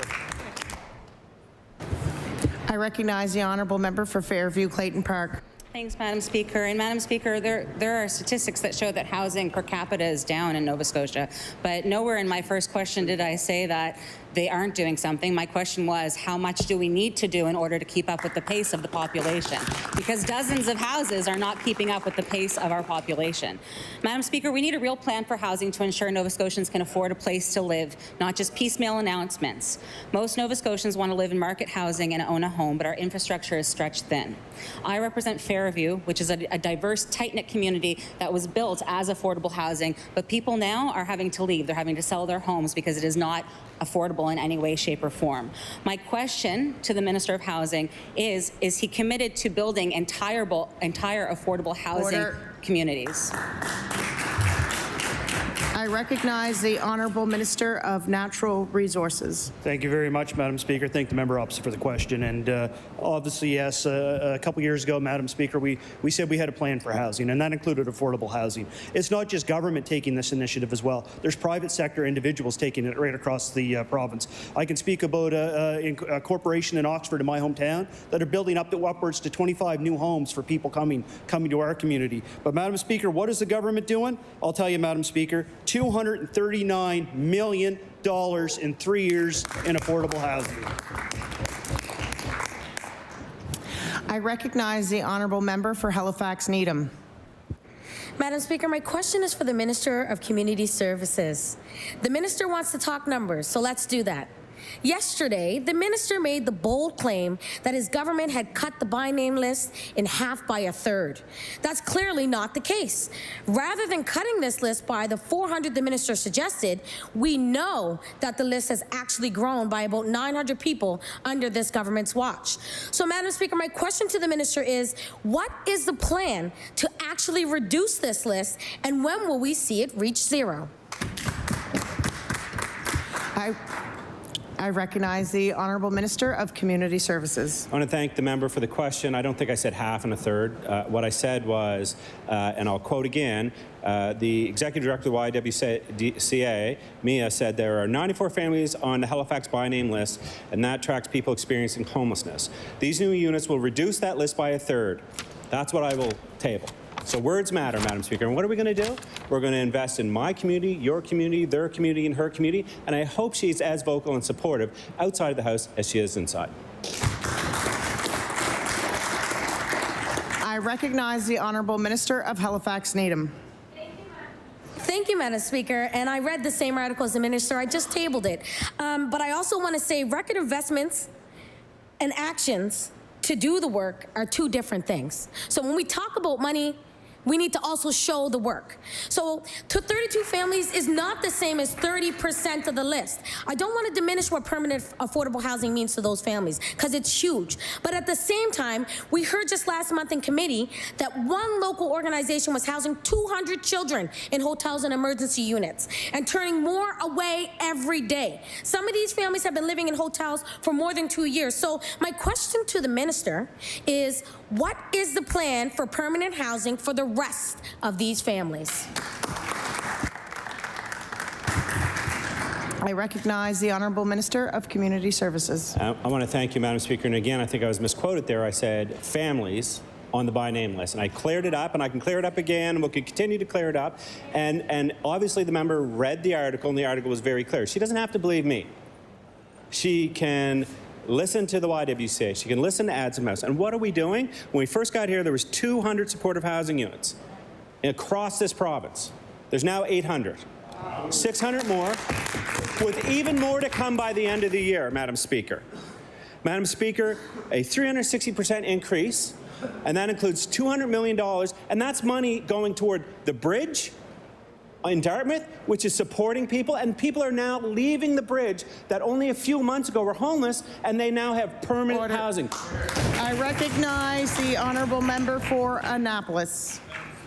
Madam Speaker, the lack of affordable housing continues to be one of the largest issues in Annapolis. One of the ways that the provincial government could help with this challenge is by providing public housing. Unfortunately, there are dozens and dozens of people who desperately need this support in Annapolis, and they're not able to access it. There are wait lists for nearly all the public units in Annapolis. I know people that have been on the list for years, and recently they received a message from the department: you're no longer on the list, and there's nothing we can do for you. Besides removing people from the list for no reason, what is this government doing to decrease the public housing list in Annapolis County? I recognize the Honourable Minister of Natural Resources. Thank you very much, Madam Speaker. I thank the member opposite for the question. I personally be very surprised if they removed people off the list, but I will speak to the minister and find that out. I mean, obviously, if you have the letter, please table that for us so we can look into it further.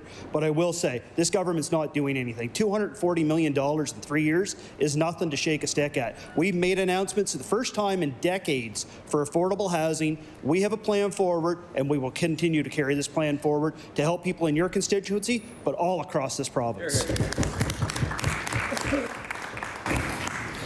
I recognize the Honourable Member for Annapolis. I agree that $239 million is a large number. We're just not seeing any of that in Annapolis currently. Despite the significant wait lists, there are 8 unoccupied units at Sunset Meadows and Middleton. Many of these tenants and many of these units haven't been filled in years. 8 units removed by the government in an affordable housing crisis. The minister and his staff are fully aware. They know there are mildew problems. They know there's mold problems. They know there's asbestos problems. Yet no steps have been taken to help. I'll table pictures to show those units. This government has refused to renovate these units or build new ones. Why is the minister okay having 8 less public housing units in Annapolis? Thank you. I recognize the Honourable Minister of Natural Resources. Thank you very much, Madam Speaker. Thank the member opposite for the question. Obviously, I can't get into case by case as acting for the minister. The member tabled these documents. I'd certainly encourage the member to reach out to the minister, have a fulsome conversation. I will certainly take notes back to the minister, but I'd be very surprised if our minister would be satisfied with 8 less houses anywhere in the province. I recognize the Honourable Member for Sydney, Member 2. Thank you, Madam Speaker. Madam Speaker, earlier this week, the Premier said his party's plan is to build 40,000 homes. But we know with the increase in population across the province, not only in Halifax, but in communities really right across the province, that number is not going to be close. So my question to the Minister today, can the Minister clarify new housing targets based on our population growth? I recognize the Honourable Minister of Natural Resources. Thank you very much, Madam Speaker. Thank the member opposite for the question. Obviously, I wouldn't have that information right at hand acting for the minister. I'm sure that he will be paying attention here, having my notes. But what I can say is housing stocks starts have progressed under this government. We'll continue to work on our plan. We'll continue to succeed it. And every time there's a challenge, I know our minister and our team will work on it. I recognize the honourable member of Sydney, member 2. Thank you, Madam Speaker. And it's an important conversation because the plan for the government is to double the population. That has been the message from the government from day one. And we've seen that growth in Cape Breton. We've seen that growth in Cape Breton. It's been great. We've had newcomers come from all over the world. But the challenge, and it's not just unique to Halifax, but we're seeing it in communities all over the province now, where housing is a major issue. And we hear the stories of multiple families living under one roof. So the department, I believe, must do more long-term planning to keep up with the Premier's planned growth. So my question to the Minister, is he worried Nova Scotia's capacity to build enough housing to support Nova Scotia's doubled population? Is this a concern for him? I recognize the Honourable Minister of Natural Resources. Thank you very much, Madam Speaker. I just want to clarify for the House and Nova Scotia, the housing plan is a 4-year plan, 5-year plan. The population growth, it's a 40-year plan, Madam Speaker. 40-year plan, but facts are important, Madam Speaker. Over the last year, Nova Scotia housing stocks have increased by 4,600 units. As a government, we made a significant investment, Madam Speaker, into housing starts, up 48.4% so far to date this year. Madam Speaker, we started a plan 3 years ago. We heard the Premier talking about tilling the garden. We were tilling the soil. Well, a few sessions ago, Madam Speaker, we were putting those seeds in. And Madam Speaker, now, it's September and October time. It's time for harvest, and we are producing.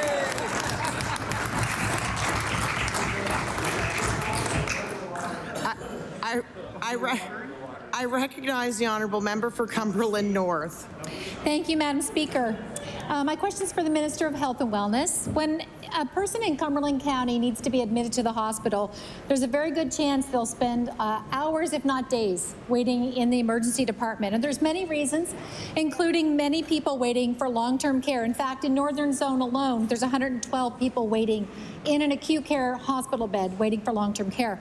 The primary reason overall is there's simply not enough acute care beds in Nova Scotia entirely.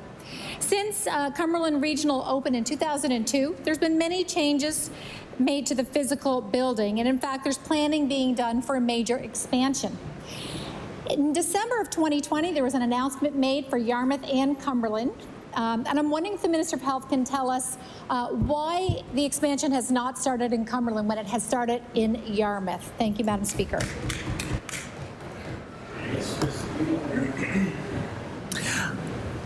I recognize the Honourable Minister for Health and Wellness. Thank you, Madam Speaker. Certainly the work has been happening behind the scenes. There has been a renovation in the emergency room related to a significant flood. We are working with Department of Public Works to look at how we can best plan that. It is under design process. We'll continue to do that. There's no stalling the project. We continue to be committed to making bigger spaces for people to care for patients in Nova Scotia, and we'll continue to do that. I recognize the honourable member for Cumberland North. Thank you, Madam Speaker. And the renovation that happened from the flood doesn't replace the need for the major expansion. In fact, the emergency room was made smaller with the renovation. During the month of September, many days, the inpatient occupancy at Cumberland Regional was over 100%, 135, 132, 115, 109. And I will table those documents. The fact is, Madam Speaker, we need more acute care beds at Cumberland Regional. We need them throughout the entire province.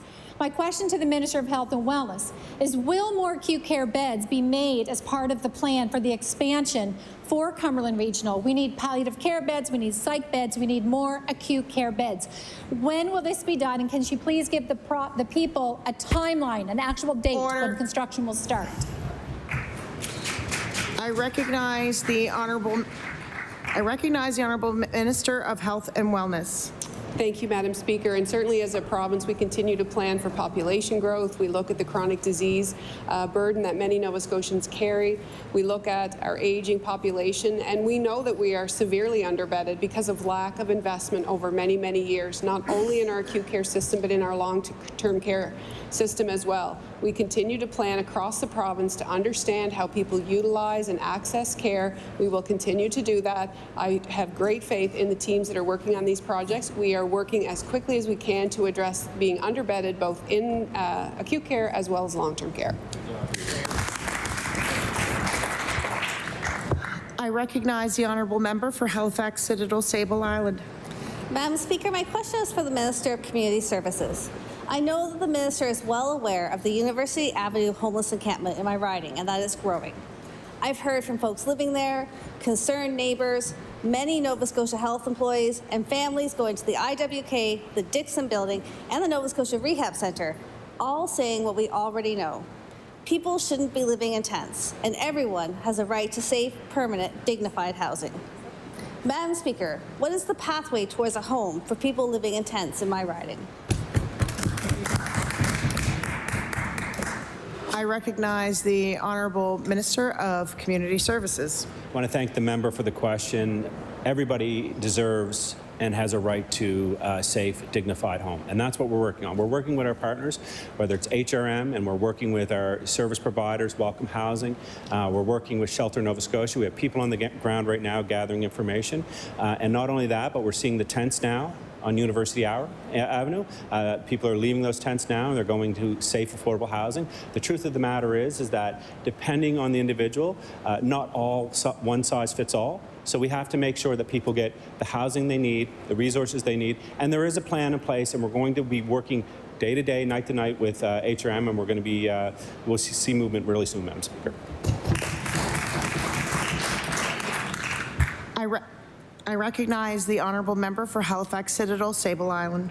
Thank you, Madam Speaker. If the Minister is able to table a description of where people are going from tents to permanent homes, that would be great.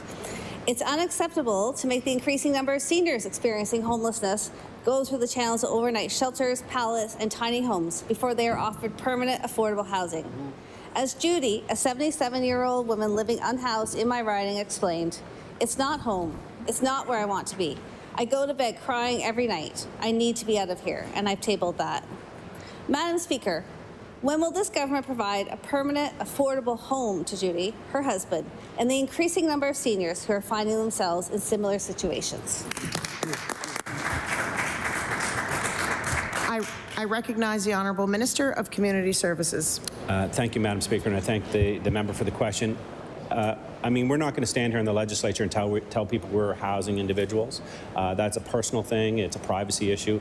What I can say to the member is that when that member approached me a couple of months ago, I was fresh on the job about issues in their community. Madam Speaker, I worked with that individual. I worked with that member. We're able to house individuals, and we have a plan. We do. And I understand. Listen, every single day I get up and I think about individuals on University Avenue. I think about people right across this province who are experiencing homelessness.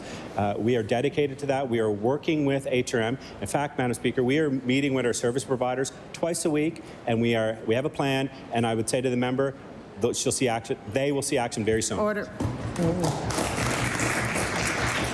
I recognize the Honourable Member for Clayton Park West. Madam Speaker, Park West School in my riding is beyond overcrowded. There are more than 1,000 students in a school built for $5.95. Many classes are over cap. There are 12 modular classrooms. They've added 3 portables. And last week, the students were told they could only use the restrooms twice a day. So imagine this. This problem, I anticipate, will only get worse as the Premier doubles the population. My question to the Minister of Education or Public Works, whoever has the answer, have they purchased the land at Park West from HRM? And if not, how long does urgent negotiations take for this department? I recognize the Honourable Minister for Education and Early Childhood Development. Thank you, Madam Speaker, and thank you to the member opposite for the question. So we understand how incredibly important it is to plan proactively and take action to ensure that we have educational spaces that address the growing needs of our communities all across the province, and particularly in HRM, where we see rapid growth. Madam Speaker, I thank the member opposite for the opportunity to talk about the work that we're doing around that. Madam Speaker, we have a historic $1 billion capital plan to address long language needs in education. And that means, Madam Speaker, we've got 46 capital repair projects going across the province. We have 47 new classrooms and modular units, and we have 14 schools under development. Madam Speaker, as soon as we're able to announce any additional programs under this, I will be as excited as the member opposite to receive the news. I recognize the honourable member for Clayton Park West. Madam Speaker, that $1 billion, Park West got $1 million just to study after this. Madam Speaker, the HRM has been, this school was allocated for Park West in 2018. It's been 6 years, and we got $1 million after that billion. Is something wrong with allocating money for school in HRM that is so overcrowded that students can't go to the washroom when they need to go? I recognize the Honourable Minister of Education. Thank you, Madam Speaker. Madam Speaker, I'm a do what you can with what you have where you are kind of person, so I don't like to, I like to take action with what I've got. But when we're talking capital, Madam Speaker, these are projects that need to be planned and undertaken for years. And as the member opposite pointed out, this project was announced well before our government took action. Madam Speaker, I'm just looking at the Auditor General report from when the member opposite's party was in government, and it indicated that the government was doing a poor job of planning for new and renovated schools. It approved schools despite evidence of need, no evidence of need, and that it failed to take timely and appropriate action to plan. Madam Speaker, we are cleaning up this mess and we'll get it done. Order.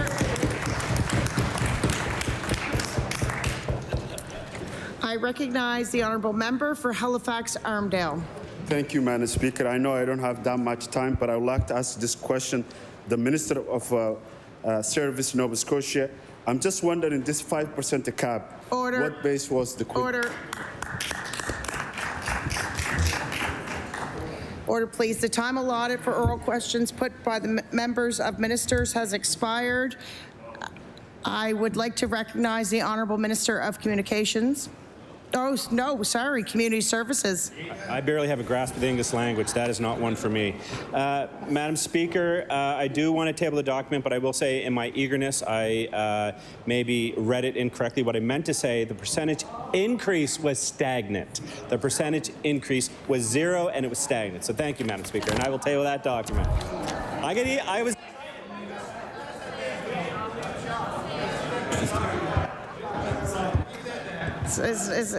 Order. Order. Order. It's not the time for explaining or bickering back and forth. I recognize the Honourable Government House Leader. Thank you, Madam Speaker. Would you please call government bills for second reading? Government bills for second reading. I call government bills for second reading. 476, the French Language Services Act, an act to amend. Bill number 476, the French Language Act. I recognize the Honourable Minister of Acadian Affairs.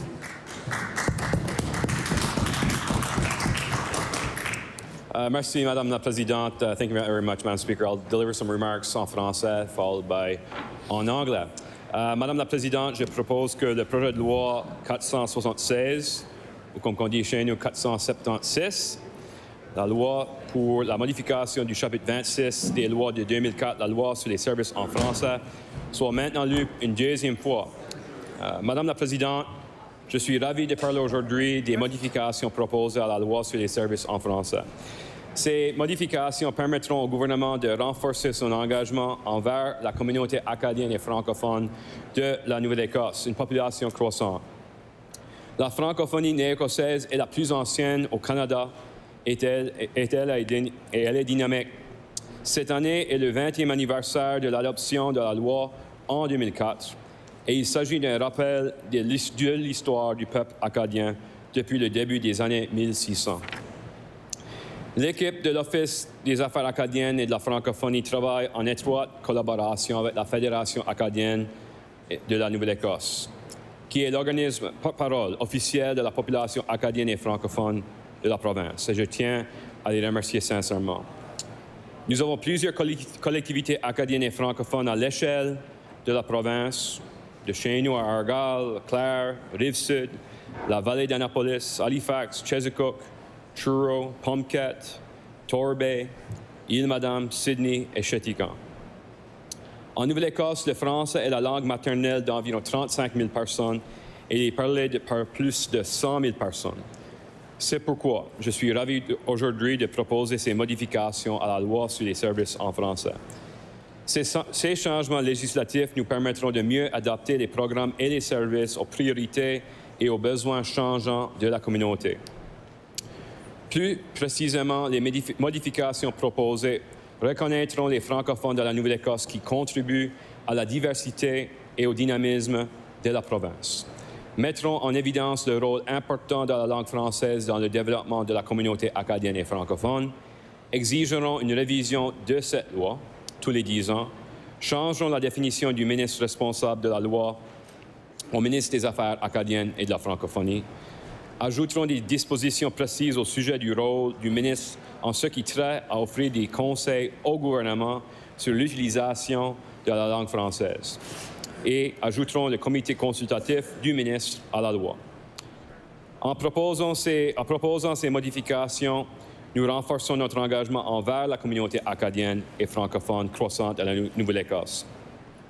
Monsieur le Président, comme vous le savez, nous venons tout juste de célébrer et de reconnaître le mois d'août comme le mois du patrimoine acadien en Nouvelle-Écosse. Les couleurs de l'Acadie ont été fièrement affichées pendant le mois pour démontrer le dynamisme durable de notre communauté et célébrer notre fierté culturelle. De plus, nous avons accueilli le Congrès mondial acadien de 2024 dans le sud-ouest de la Nouvelle-Écosse il y a quelques semaines, là où, pendant 9 jours, des milliers de personnes de partout dans le monde sont venues célébrer la fierté, la force et la résilience de la communauté acadienne. Des rassemblements, des concerts, des spectacles, des expériences culinaires. Mais pour moi, c'était vraiment le 15 août, le Tintamarre, là où on a fait vraiment vibrer les rues de Yarmouth, faire beaucoup de bruit pour s'assurer que le monde entier sache que la communauté acadienne est toujours ici.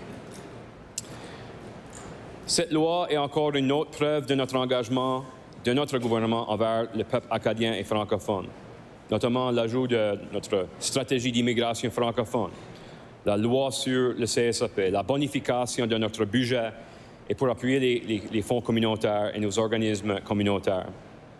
Cette loi reconnaît l'importance de la langue française et permet au gouvernement de répondre aux attentes de ses partenaires acadiens et francophones.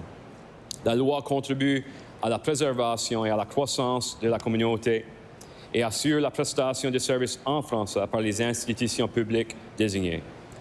Monsieur le Président, nous écoutons à nos partenaires acadiens et francophones pour déterminer la meilleure façon de préserver et de renforcer notre communauté et d'offrir des services en français. Finalement, Monsieur le Président, je tiens à remercier la FAN, la Fédération acadienne de la Nouvelle-Écosse, pour leur engagement, pour leur dévouement, leur travail acharné et leur collaboration sur plusieurs initiatives et plusieurs dossiers qui touchent la communauté acadienne et francophone, mais en particulier aujourd'hui les modifications portées à la loi sur les services en français. Alors, à la présidence actuelle, Denise Comeau-Deshôtels, à l'ancien président Kenneth Deveau, à la direction générale actuelle, Jules Chiasson, et à l'ancienne direction générale, Marie-Claude Rio, dont j'ai eu l'occasion de travailler avec eux. Un grand merci en mon nom personnel et au nom de notre gouvernement. Merci beaucoup. Je vais passer maintenant en anglais.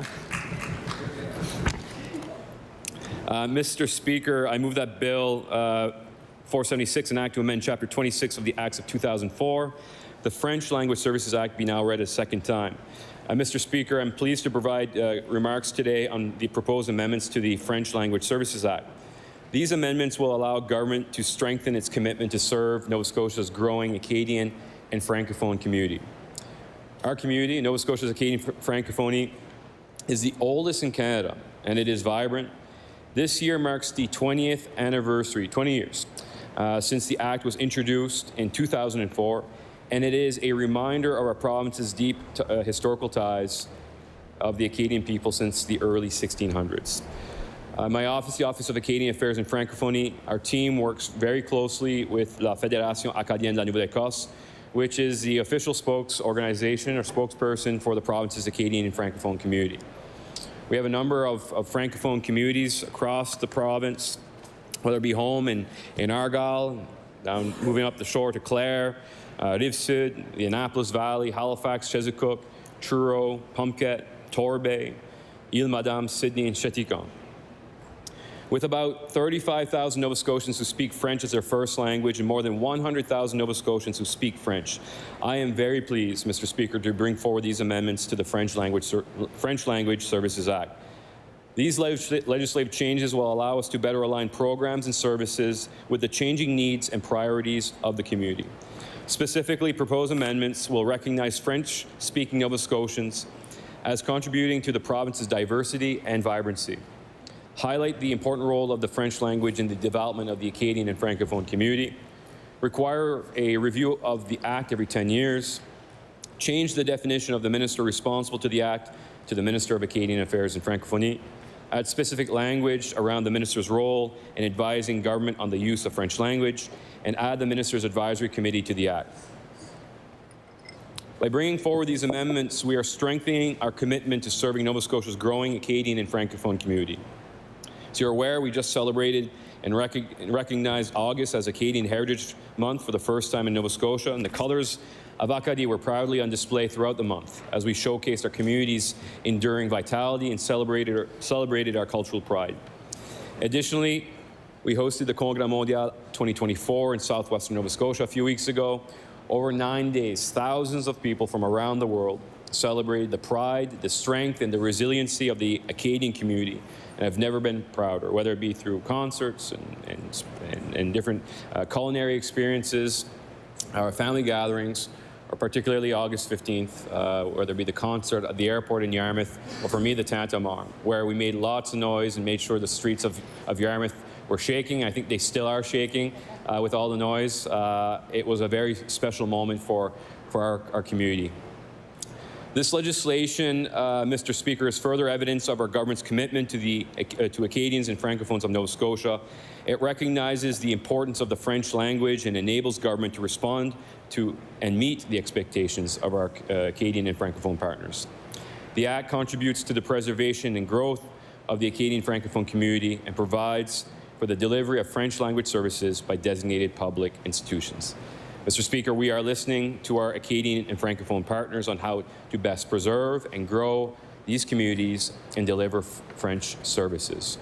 Mr. Speaker, before I take my seat and hear remarks from colleagues opposite, I do want to express my personal appreciation to the Fédération Acadienne de la Nouvelle-Écosse for their ongoing commitment, collaboration, and hard work on different files that touch the Acadian community from Argyle to Cheticon. It is true that strength through unity, l'unité fait la force, that we can move forward together. But the partnership and the positive working relationship that we have, whether it be with the current folks at La Fan, so the president, Denise Comeau des Hôtels, and Jules Chasson, the executive director, or the previous president, Kenneth Deveau, and Marie-Claude Rioux, the former executive director. It's been a pleasure to work with all of them during my time as minister.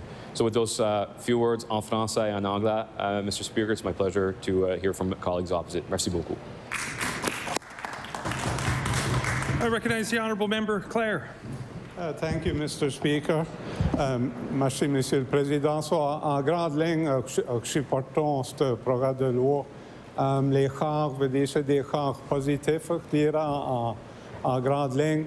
Lorsque, peut-être que je ferai des suggestions, je repousserai un peu sur mon collègue, le ministre des Affaires acadiennes, c'est que quand ça vient au service en français, je pense qu'il y a un peu de travail à faire là. Je comprends que ça fera plus dans les régulations, mais si tu prends par exemple le département de services communautaires, avant la pandémie, Notre bureau était ouvert tous les mardis. Avions une caseworker qui était francophone qui venait pour desservir la communauté francophone de Clare. Depuis ça, le bureau est seulement ouvert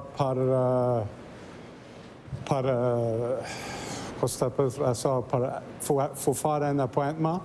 Puis, si tu veux du service en français, il faut que tu les avises de l'avance, puis il a trouvé quelqu'un dans la province qui peut donner ce service-là. L'autre endroit qui a un peu d'inquiétude, et je sais que c'est compliqué, mais c'est autour des services de travaux publics.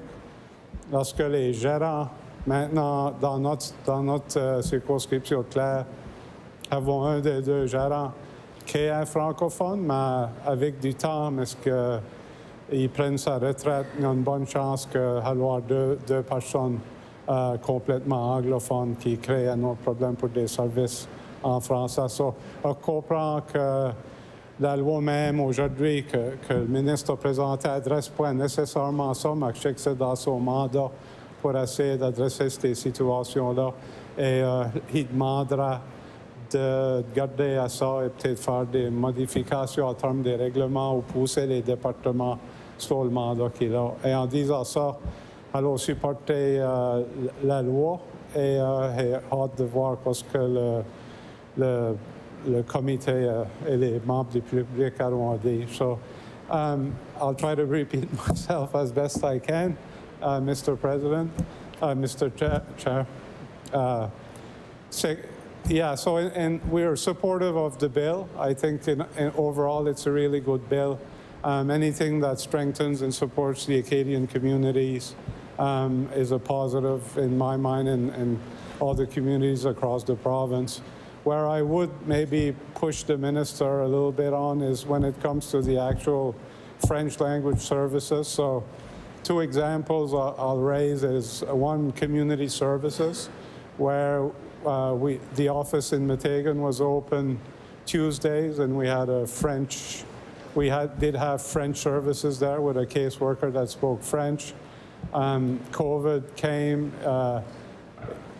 It changed from open on Tuesdays to open by appointment only. And if you needed French services, you had to call in advance and ask for a French caseworker, and they'd provide that service from somewhere across the province. So that's something I know some individuals in my community have written letters to community services in the province.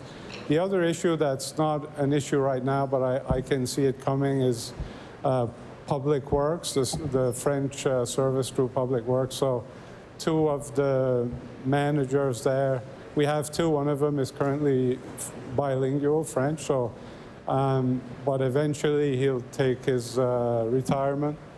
And as a community, and I've heard it quite a few times from residents, that they'd appreciate if in a manner or another that we could assure that there are some French language services or somebody who can speak French within the managerial rank. So those are 2 issues that have been raised by my constituents to me, and I wanted to raise that with the minister as he moves forward with this bill. So we are supportive of this bill, and we want to see what Law Amendment Committee, what residents and the public will have to say. So thank you. I recognize the honourable member, Halifax Citadel, Sable Island. Merci, Monsieur le Président. Je suis contente de prendre la parole pour partager un peu des pensées de notre équipe sur cette loi. On sait que la langue est une partie primordiale du bien-être et de la santé et de la culture pour les personnes. En fait, mon premier job au gouvernement de la Nouvelle-Écosse était pour la Commission de la fonction publique, où j'étais responsable pour développer les lignes directrices quant à la prestation des services en français en la Nouvelle-Écosse. Donc là, j'ai eu l'occasion de réapprendre et d'apprendre plus au profondeur l'histoire des Acadiens ici en la Nouvelle-Écosse, de penser à l'impact de le grand déménagement, mais aussi ensuite la discrimination quant à la langue française dans la province, surtout la langue française acadienne dans la province. J'ai eu l'occasion de rendre visite à plusieurs communautés acadiennes.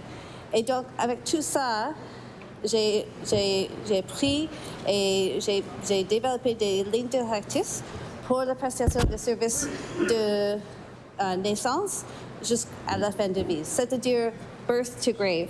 Donc, on a besoin d'accès à des services, comme mon collègue expliquait même dans les travaux publics, mais aussi pour la santé, évidemment, l'éducation, surtout pour l'éducation en enfance, le logement, des services communautaires, aussi pour les soins pour les personnes âgées. Donc, c'est tout important pour rendre plus saines, plus fières les communautés acadiennes. Mais aussi, maintenant, on fait face à une croissance en immigration francophone, française, qui est aussi important pour notre province. Et c'est aussi important, et ça rend pas plus important, mais ça ajoute un peu de l'emphase sur la capacité de notre gouvernement de livrer des services en français. Donc, on pense qu'on devrait être prête pour cette nouvelle réalité. Je suis contente de voir cette loi aujourd'hui et dans cette session. Et j'ai hâte d'assister au comité de Law Amendments pour écouter les perspectives de tout le monde acadien et francophone dans la province. Donc, Mr. Speaker, I'm happy to rise and share a few thoughts from our team on this law, on this bill. We know that language is so important. It's so important for well-being. It's so important for health, and it's so important for culture. And in fact, my first job with the government of Nova Scotia was working for the Public Service Commission and developing guidelines to support the implementation of French language services in the province of Nova Scotia. And it was a great opportunity to relearn the history of the Acadians, to consider the impact of that, not only in the past, but for current folks and current culture, and to really understand the importance of being able to provide services and have access to services from birth to grave. So we know that everything from education, early childhood education, government services such as housing, health, long-term care, from birth to grave, folks need to have access to services in the language that they choose, whether it's French or English. And it's so important in terms of being a way to be able to express yourself and to be able to really also take pride in your community and in your family history.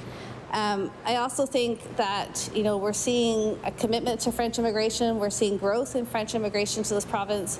It's a really important part of strengthening the province, and so we need to be ready. We need to have these services available in a way that's sustainable in a Nova Scotia context. And with that, I'll take my seat, and we look forward to further discussion on the bill. If I'm to recognize the Honourable Minister of Acadian Affairs and Francophonie, it'll be to close debate, second reading debate. I recognize the Honourable Minister of Acadian Affairs and Francophonie. Merci beaucoup, Monsieur le Président. Alors, quelques commentaires en français, ensuite en anglais. Alors, j'apprécie vraiment les commentaires de mes collègues de l'opposition. Certainement, je vois ce projet de loi comme un projet legs du Congrès mondial. Voyons qu'on est à 20 ans depuis le dernier congrès et l'adoption de la loi en 2004. Certainement, les commentaires portés par le membre déclaré sont appréciés. Alors, je voulais partager quelques faits rapides. Il y a noté travaux publics. J'aimerais vraiment souligner et partager mon appréciation à l'équipe des travaux publics. Là où est-ce qu'on a remplacé tous les panneaux dans les régions acadiennes. Alors, tous les panneaux sur les autoroutes qui disent bienvenue dans la région d'Argyle, du Clair, des différentes régions acadiennes de la province. Un investissement partagé avec le gouvernement fédéral, un investissement de 400 000 $. Alors, cela aussi, l'aide du Congrès mondial. C'est un peu bizarre de voir des panneaux durer 20 ans, mais certainement grandement apprécié de la part de la communauté. L'autre affaire qu'on n'a pas vraiment eu l'occasion de parler encore trop, c'est la bonification de notre entente avec le gouvernement fédéral. Nous avons bonifié notre entente pluriannuelle par plus de 75%. Alors, c'est un grand investissement partagé avec le gouvernement fédéral, ce qui nous permet de continuer nos investissements pour appuyer plusieurs différents ministères, soit des investissements ciblés pour s'assurer la prestation de services et l'augmentation de prestations de services en français dans le domaine de santé, de soins de longue durée, santé mentale et de dépendance. S'assurer que le volume de documents traduits peut continuer à s'avancer, qu'on peut toujours faire des améliorations à notre site web pour s'assurer que l'information soit disponible en anglais et en français, et s'assurer ce renforcement par les ministères désignés. D'autre part, nous avons également augmenté par 23% nos fonds communautaires l'année fiscale l'année dernière pour appuyer plus d'initiatives en communauté. Alors, avec cela, j'aimerais proposer la deuxième lecture de ce projet de loi. Madam Speaker, quickly in English, I'd like to say that this is a legacy piece for the Congrès mondial. Here we are in 2024, 20 years after the first time the Congrès was hosted in Nova Scotia. 20 years, almost to the date, I think, although it was perhaps in October, when the original act was passed at the time. Again, I want to add by PC government. But also, the member from Clare spoke about public works. I do also want to extend my appreciation and highlight the good work of the Department of Public Works to replace the welcome to different Acadian region signs across the province. That was a shared investment between the federal and provincial government, I believe in the ballpark of $400,000. You know, the replacement of actually bilingual stop signs. I know it was constituents from the member of Clare that started that work a number of years ago. But also to highlight the increase in our bilateral agreement with the federal government, 75% increase over 5 years to support the delivery of French language services here in the province, to make targeted investments in healthcare, in addictions and mental health, in seniors and long-term care, to ensure that we can continue to translate documents for the public, to make changes to our website. That information that's important for Nova Scotians is available both in English and in French, and that we can continue to strengthen the delivery of French language services. And also the increase to our community funds to allow that more Nova Scotia Francophone Acadian communities can take part. So with those few words, Madam Speaker, I move to close second reading on Bill 476, I believe, la loi sur la modification concernant la prestation des services en français. Thank you very much. The motion is for second reading on Bill 476, French Language Service Act, an act to amend. Would all those in favor of the motion please say aye? Aye. Contrary-minded, nay. The motion is carried. Bill 476, an act to amend Chapter 26 of the Acts of 2004, the French Language Services Act, loi modifiant le chapitre 26 des lois de 2004, la loi sur les services en français. Ordered that this bill be referred to the Standing Committee on Law Amendments. I recognize the Honourable Government House Leader. Thank you, Madam Speaker. Would you please call Bill number 471, Advancing Nova Scotia Opportunities Act? Bill number 471, Advancing Nova Scotia Opportunities Act. I recognize the Honourable Minister for Resources, Natural Resources. Thank you, Madam Speaker. Madam Speaker, I move that Bill 471, an act respecting advancing Nova Scotia opportunities, be now read a second time. I've had the privilege to work with my cabinet colleagues to put forward a bill that advances Nova Scotia opportunities. Together, we're making changes to protect the health and safety of Nova Scotians, promote our offshore wind industry, and strengthen regulations for important and historical industries across the province. This is about advancing opportunities for Nova Scotians, and the amendments in this bill all share a common theme. I don't have to remind anyone of the devastation last year's wildfires caused. Because of climate change, wildfires are becoming a greater risk, Madam Speaker. The amendments to the Forest Act will help protect Nova Scotians from increasing risk. Back in May, you may remember that we issued a proclamation for the 2024 wildfire season. It removed the exemptions for campgrounds requiring them to follow the daily burn restrictions for the season. These amendments will make that change permanent and removes all other exceptions to the daily burn restrictions.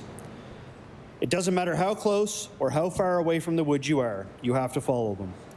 Everyone needs to follow the daily burn restrictions on the burn map that are updated at 2 p.m. daily, or get an industrial permit when appropriate.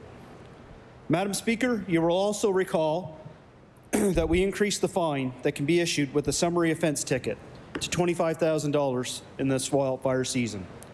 We did that through a proclamation. We're not making that permanent legislation, but we maintain the option of doing it again through proclamation if needed. But we are increasing the fines that we can pursue by laying charges that require a court appearance. These fines are going from $100,000 to $1 million for corporations and from $50,000 to $500,000 for individuals. We're also clarifying some language to help our conservation officers enforce aspects of the Forest Act related to wildfire prevention and management. Madam Speaker, we're working hard to develop our offshore wind. Our first call for bids for offshore wind will go out next year, and we have a plan to offer license for 5 gigawatts of offshore wind by 2030. Our federal counterparts are working on the legislation for regulating the new activity through Bill C-49. And we're confident the federal process will finish up soon, which is why we're putting our own mirror legislation on the table now, so that everything is ready to move. We're doing that through our Canadian Nova Scotia Offshore Petroleum Resources Accord Implementation Act. This is also called the Provincial Accord Act. Together, these two pieces of amended legislation will expand the mandate of the Canada-Nova Scotia Offshore Petroleum Board and change its name. The new Nova Scotia Offshore Energy Regulator will regulate offshore renewable energy projects and power lines. That includes offshore wind. This is an expanded mandate in addition to continuing its regulation of oil and gas. Other changes to the Act clarify regulatory processes for future offshore energy projects and modernize language. Madam Speaker, I want to reiterate our commitment to working with our First Nations partners throughout this process. They've been involved in the conversation to date, they've expressed their support, and we are committed to keeping them in the conversation as we progress down the path forward to offshore wind developments. The amendments to the Accord Act allows both federal and provincial minister of natural resources to determine the areas where offshore wind could be. I can tell you that we support the offshore wind happening in areas that are not in conflict with protected areas. We're going to make sure we effectively manage both economic development and environmental protection priorities.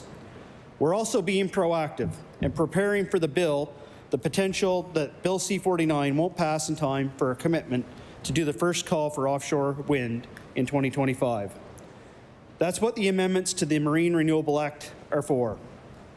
With these changes, the intention is to facilitate an interim pathway, just in case we need it, to proceed with the call for bids, even if there are further delay with the federal legislation process, which I don't believe will. It allows us to establish an entity such as the Offshore Board to regulate the sector in the interim process. Madam Speaker, these amendments do not allow us to proceed with developing offshore wind industry without our federal partners. It just gives us a different pathway forward to pursue this industry in a jointly managed waters in time for the call for bids next year. Either way, we'll be working hand in hand with our federal government to establish the regulatory process and do the first call for bids for offshore wind next year. These changes expand the planning tools and clarify the process for issuing offshore wind license in both Nova Scotia and jointly managed waters in the future. This bill does not change our promise to put the regulatory framework for offshore wind in place for joint waters first. I said we will do that before we look at any wind activity in any Nova Scotia waters, and I do intend to keep that promise. This bill will also give title companies more flexibility to shift focus on their projects getting underway if needed. Continuing with the green, clean energy theme, we're also changing the Gas Distribution Act. Eastward Energy is currently Nova Scotia's only gas utility, and they want to move forward with low-carbon fuels like hydrogen and renewable natural gas. To do that, they need to recover costs from gas ratepayers when they make cleaner fuel investments. Those investments could be the things like contracting for cleaner fuels or developing their own hydrogen projects. The changes we're making through this bill will allow the Utility and Review Board to consider these requests from the utility. Those are all the amendments within my mandate, and I'm pleased to present a few on behalf of my colleagues. Madam Speaker, our fisheries generate about $2.5 billion annually in exports. That's nearly 40% of Nova Scotia's exports. Aquaculture contributes $120 million to our economy. Amends the Fisheries and Coastal Resources Act will improve the licensing process for low-impact, sustainable aquaculture. In 2023, we conducted a regulatory review with recommendations to increase transparency and public participation while reducing the red tape.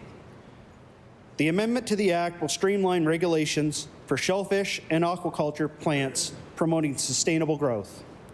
The process for marine fin fish aquaculture will remain unchanged, but will include increased public engagement when applications go to the Independent Aquaculture Review Board for hearing and decisions. We're also updating the Act's purpose to highlight seafood's significant role in our food system, and it's important to the tables of Nova Scotians. Harness racing is a long-standing tradition in Nova Scotia. The industry generates economic activity for our province with direct employment and spin-off activities in our rural communities. There are also many volunteers involved in the infrastructure that is used for community activities.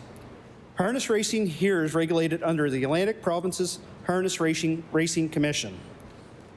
Newfoundland and Labrador repealed their legislation in May and left the commission. They had originally joined the Maritime Provinces Harness Racing Commission in 2015. So we're putting language in the Act to reflect the remaining members, Nova Scotia, New Brunswick, and Prince Edward Island.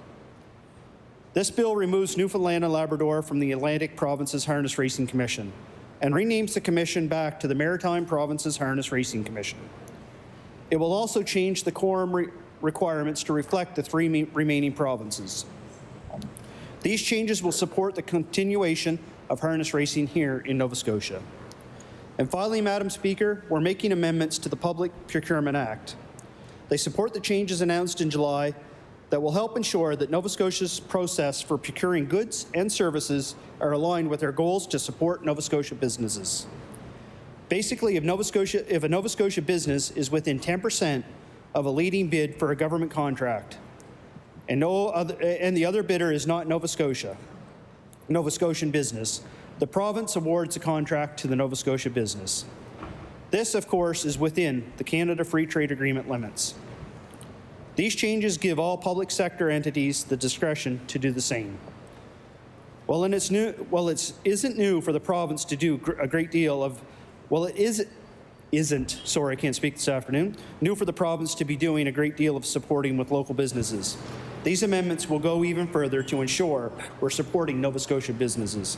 In particular, those small and medium businesses that are the backbone of our community. Madam Speaker, all these amendments will advance Nova Scotia opportunities. And with that, I will take my seat. Thank you. I recognize the honourable member for Clare. Thank you, Madam Speaker. Obviously, this is a huge bill with a lot of information on it, so I'll just have a few things to say before. I'm looking forward to hearing what stakeholders have to say at the Law Amendments Committee when stakeholders have time to go through it.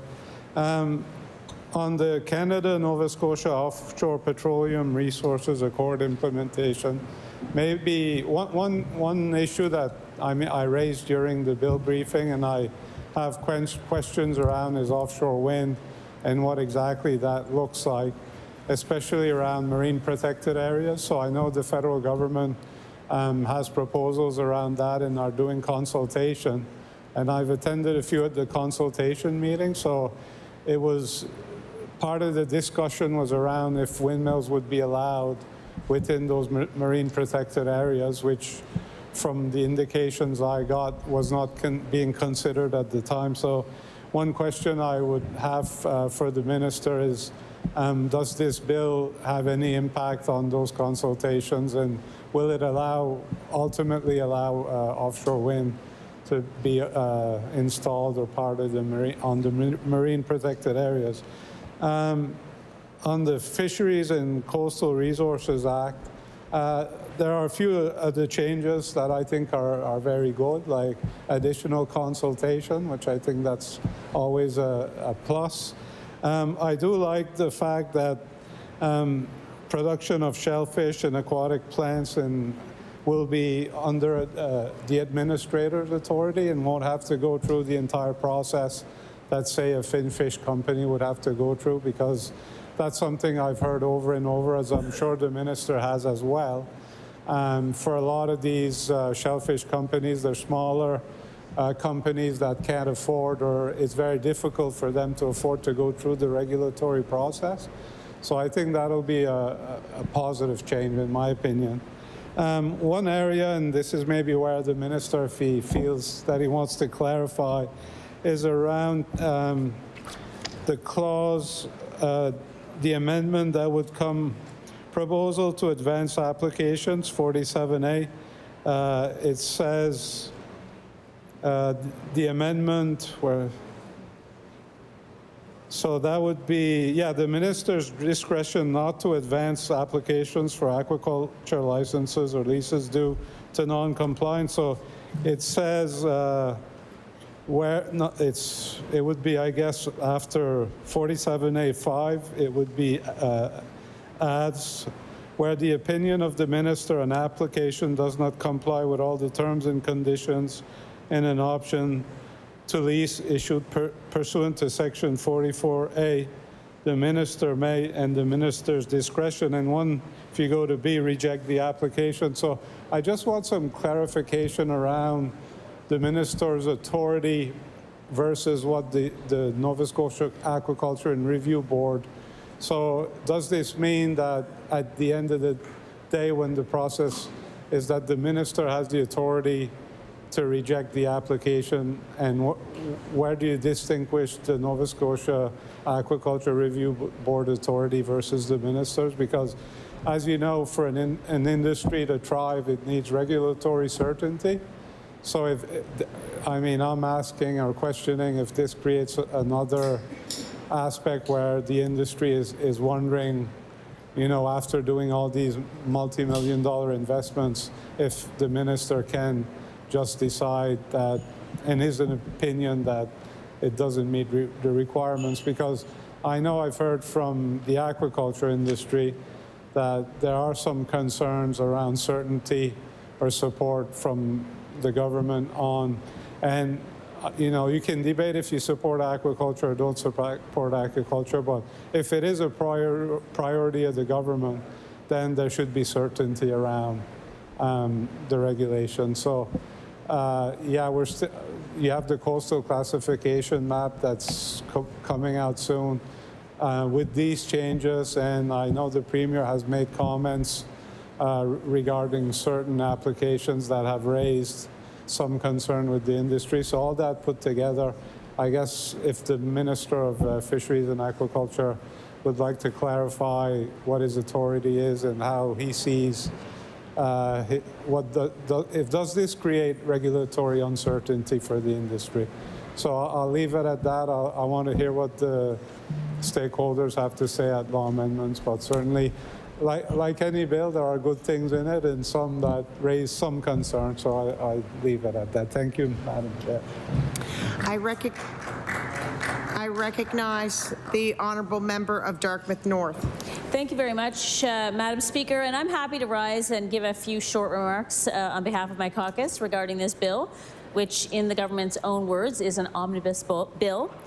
Like other caucuses, Madam Speaker, we assign critic areas or areas for which we are the spokesperson in the NDP.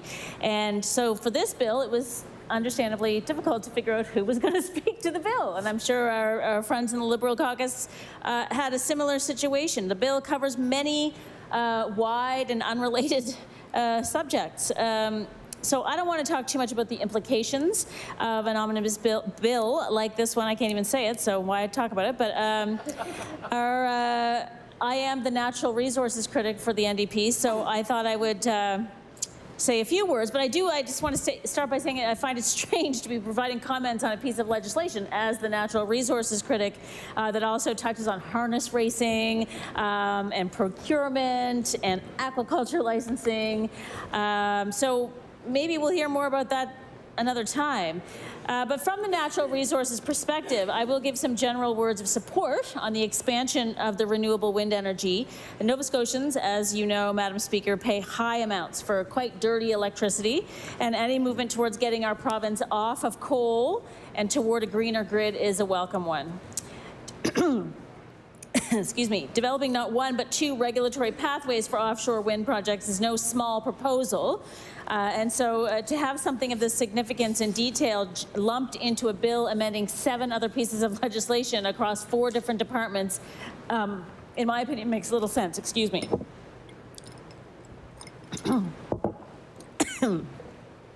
There's also some significant changes to the Forest Act regarding wildfire prevention and the Gas Distribution Act regarding cost recovery for blended fuels and hydrogen production. And again, I think both of these pieces of legislation warrant debate of their own.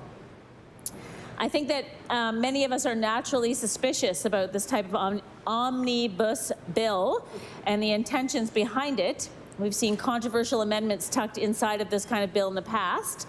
And while the full implications of this bill are not yet clear, we have little choice but to treat it with a degree of skepticism. There's a lot of material to digest in this large bill for us in the opposition, but also for Nova Scotians and the stakeholders with direct interest in the variety of subjects that this bill intersects with. So as the bill progresses, I hope we can get into the details of each little section and hear feedback from the community. I look forward to a robust and insightful discussion at law amendments, and I hope to hear from stakeholders on the many subject areas touched on by this bill. Thank you. I recognize the Honourable Minister for Fisheries and Aquaculture. Thank you very much, Madam Speaker. Madam Speaker, today is a good day. Today we're making meaningful steps forward, working together to deliver real progress. You've heard, and you've heard me say it multiple times in this House, that seafood is our largest export. It's our largest industry, $2.5 billion worth of exports. 40% of Nova Scotian exports are seafood related. And although that is an impressive number, we know we have opportunities to make it even larger. And that opportunity is in the aquaculture sector. The sector in aquaculture is $120 million to our economy, employs about 820 people throughout our rural communities. That's only 6% of the overall seafood exports. There's more that we can do, and that is a big piece behind including this section in the Advancing Nova Scotia Opportunities Act. In 2023, a regulatory review of the aquaculture sector in Nova Scotia was completed. The review included recommendations focused on regulatory right-sizing, increasing transparency, and improving public participation. These important amendments have been put forward to right-size the regulatory framework for aquaculture in Nova Scotia and promote sustainable economic growth within the sector. We heard loud and clear from the sea farming sector, and they've called on us to make the licensing process more efficient to enable them to grow, pun intended. We heard from industry that shellfish and aquatic plant aquaculture is the priority area for change. A new administrative approval pathway for shellfish and aquatic plant applications will reduce the regulatory burden on operators by not sending them through the adjudicative hearing process. It will also shave time off the approval process without compromising on the quality of the review. This will create clarity and certainty for those local businesses and the communities they operate in. We also heard that there should be increased opportunities for public participation and transparency throughout the aquaculture approval process. Several of the proposed changes will create new and better opportunities for public engagement and increased transparency. To put it simply, Madam Speaker, the proposed amendments will cut red tape and increase the opportunity for voices of community members to be heard. Red tape means that it can take years for someone to get a license or a lease to start a low-impact, sustainable shellfish farm. Years that they could be generating income, employing people, and supporting rural seaside communities. And while these amendments will set up the shellfish and aquatic plant aquaculture sector for growth, pun intended, creating economic advantages and the jobs in coastal and rural communities, it is important to reiterate that the approval process for marine finfish aquaculture is not changing. Finfish applications will continue to go to the Independent Aquaculture Review Board for public hearing and decision. In fact, these changes will increase the amount of public engagement opportunities throughout that process as well. These amendments are important and essential for delivering on government's commitment to support low-impact, sustainable aquaculture in Nova Scotia, for implementing recommendations from the recent public review, and an improved aquaculture regulatory framework in Nova Scotia. The department will also make a symbolic change to the purpose of the Act to recognize that seafood is an important staple on the tables of Nova Scotians and plays a significant role in Nova Scotia's food system. Madam Speaker, these amendments will advance Nova Scotian opportunities that support the collective framework of our future. I will take my seat momentarily, but I made some notes on the member for Clare's comments regarding the minister's discretion when it comes to the terms of reference. So we will have a baseline terms of reference for each application that must be satisfied. Each application that we receive will have unique situations. We want to ensure that the minister has the ability to add to that terms of reference, and we need the flexibility to be able to do that. That's the reason for it being included in the bill.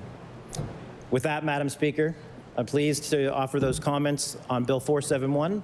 Look forward to hearing from stakeholders at law amendments. I expect that we'll have favorable responses from industry on the changes that we are making. Thank you, Madam Speaker. I recognize the Honourable Minister of Service Nova Scotia. Thank you very much, Madam Speaker. I'm pleased to take this opportunity to speak briefly, of course, in support of Bill 471, an act respecting advancing Nova Scotia opportunities. Specifically, I'd like to speak to the amendments put forward to the Public Procurement Act. We all know that local businesses are the backbone of our communities. These are our neighbors, our family, our friends, Nova Scotians who work hard to achieve their dreams and to give back to our communities. Everyone in this House, I'm sure, knows hardworking local business owners. They are often the ones who sponsor local charities, give to kids' sports teams, hire members of our communities, and spearhead fundraising drives for great causes. They produce high-quality products and services that are cost competitive, and everything they do supports our local economy. And Madam Speaker, they deserve our support, and we as a government are happy to provide it. Back in July, we announced our new Nova Scotia Loyal procurement policy, which means local businesses, Nova Scotia businesses, will get a 10% advantage when they are competing for government contracts. We are putting our money where our mouth is, Madam Speaker. That means if a Nova Scotian business is within 10% of the lowest bid and the other bidder or bidders is not a local company, the Nova Scotia business will be awarded the contract. And this, of course, is within the Canada Free Trade Agreement limits. Madam Speaker, this will govern how government departments do their purchasing, but it will also be broader. It will also include enabling languages so that our schools, our universities, our municipalities, and the healthcare sector can do the same. Already nearly 75% of government spending goes to local companies, and this new policy will help us do even more. So, Madam Speaker, supporting local businesses is something we can all agree on in this House, so I encourage all members of this House to support this bill, which creates more opportunities for our local businesses. Thank you very much.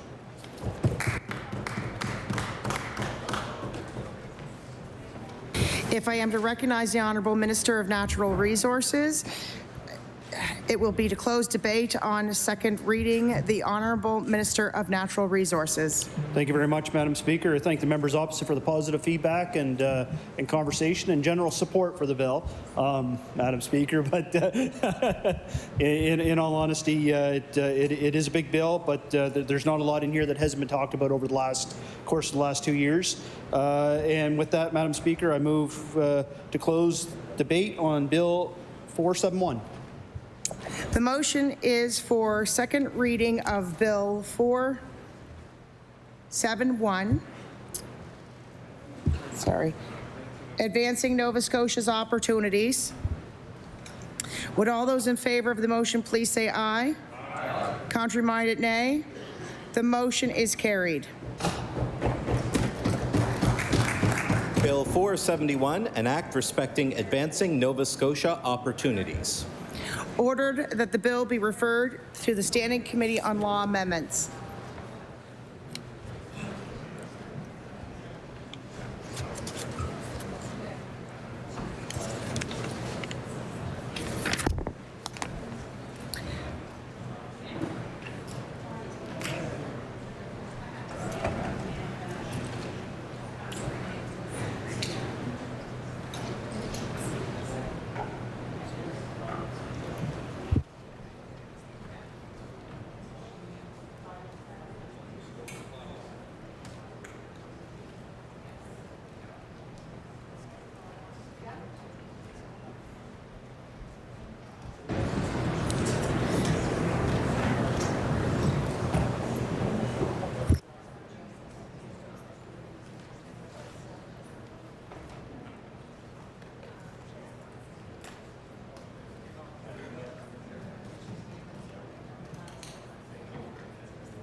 I recognize the Government House Leader.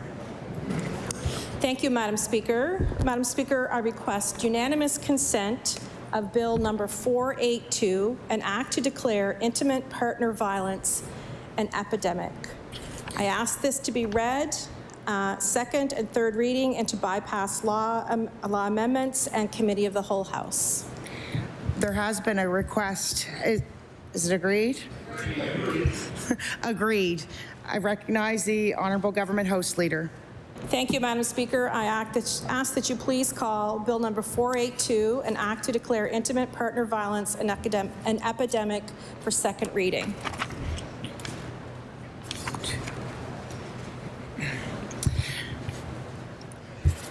There we go. There we go. Thank you. Bill 482, an act to declare intimate partner violence an epidemic. I recognize the Honourable Member for Dartmouth South. Thank you, Madam Speaker, and I move that Bill 482 now to be read a second time. It's a good day in this legislature.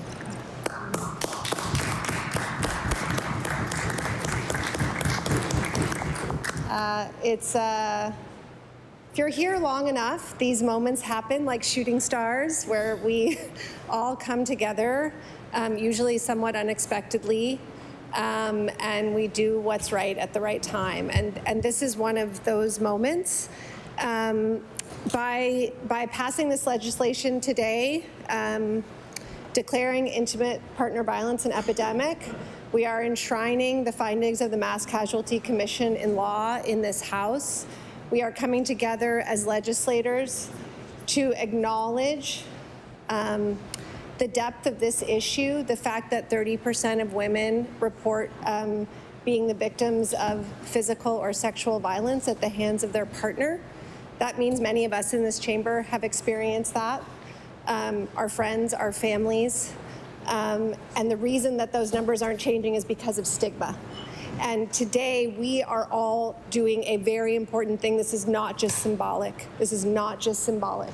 This is an act of breaking that stigma and acknowledging the importance of this. And so for that, I want to thank my colleagues. I want to thank the Mass Casualty Commission and the work they did. I want to thank all of the people on the front lines of this epidemic. And I want to thank Corin, Jennifer, and the women of Unifor who have worked so hard.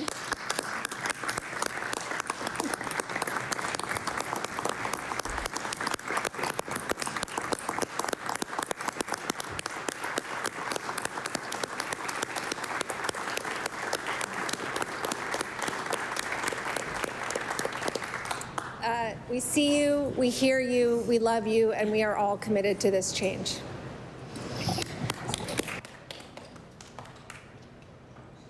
I recognize the honourable member for Yarmouth. Thank you very much, Madam Speaker. First, want to commend the leader of the New Democratic Party and the advocates on your very successful and fast-moving advocacy on this today.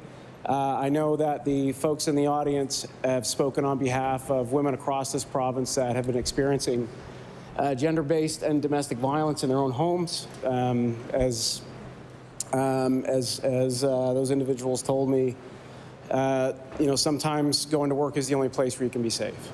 And it was asked, certainly by the Premier earlier, why we would need to pass this in legislation. And I would say, and I thank the Premier for doing this, it's because it isn't law where we enshrine the fundamental values of our society and of our province. And by passing this, we will enshrine as a value in law that every single legislative member, every single party stands against the true epidemic of domestic violence in this province. And collectively, we will be required by this law to improve that situation for women from one end of the province to the other. Thank you very much, Madam Speaker.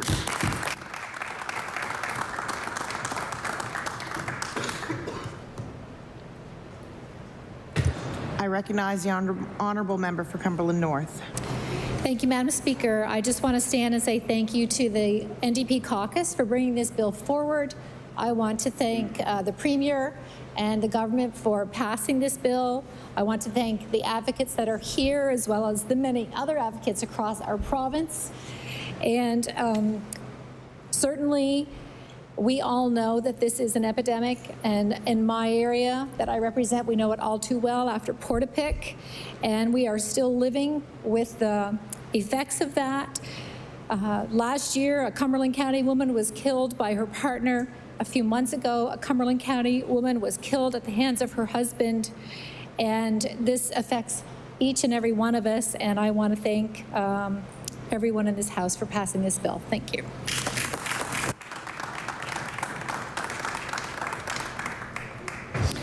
I recognize the Honourable Minister of Labour Skills and Immigration. Thank you, Madam Speaker. And I also, too, just want to thank the member for bringing this forward. And we know that the rates and numbers in the province, that domestic violence and intimate partner violence is an endemic in this province. And so having the voices of Nova Scotians here today in this House to be heard about the significance and what this means. So knowing that there are tears of joy and there has been advocacy for so long, Madam Speaker, that we stand all together in this House and acknowledge the endemic that is before us. But we are going to act, and we will continue to act. And as Minister of the Status of Women, I know that my predecessor, she carried this work in her heart and everything that she did. And honestly, Madam Speaker, I wanted to emulate her in this role, but knowing that so many people here inspire me to continue to do more, and I know this government is committed to do more too. And so signing the the National Action Plan with the federal government to make sure that Nova Scotia does their part. So we will continue to listen to the voices of victims and everyone in this House to make sure that that action is seen for years to come.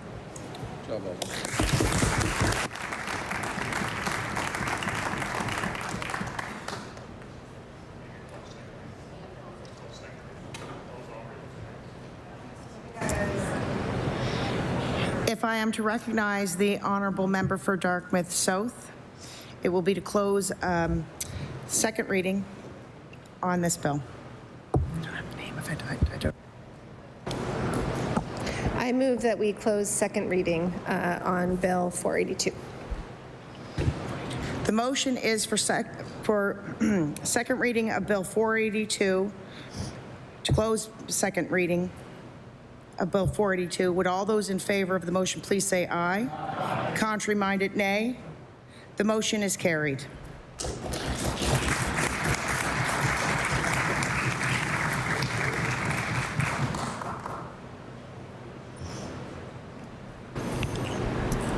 Bill 482, an act to declare intimate partner violence an epidemic.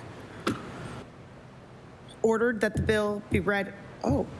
Ordered that the bill be read on third time today. I recognize the honourable member for Dartmouth South. I move third reading of Bill 482.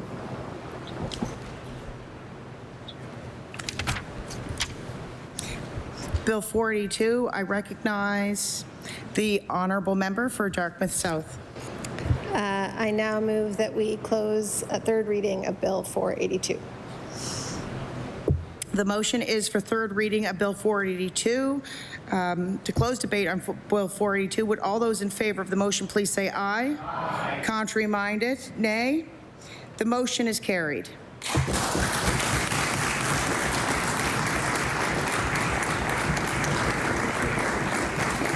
Bill 482, an act to declare intimate partner violence an epidemic.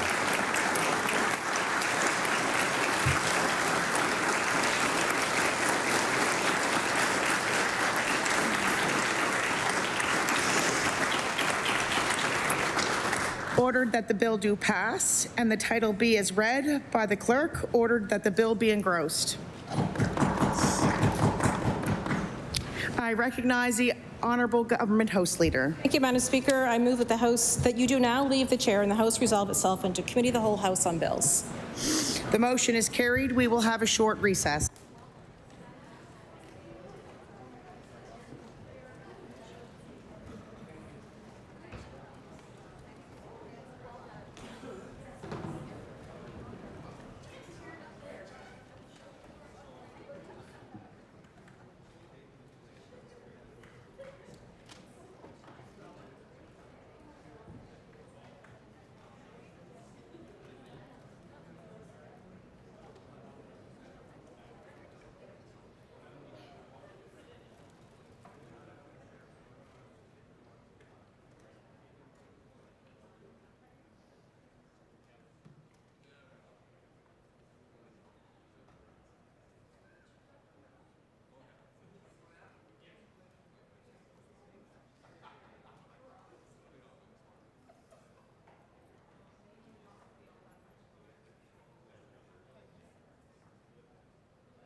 Order.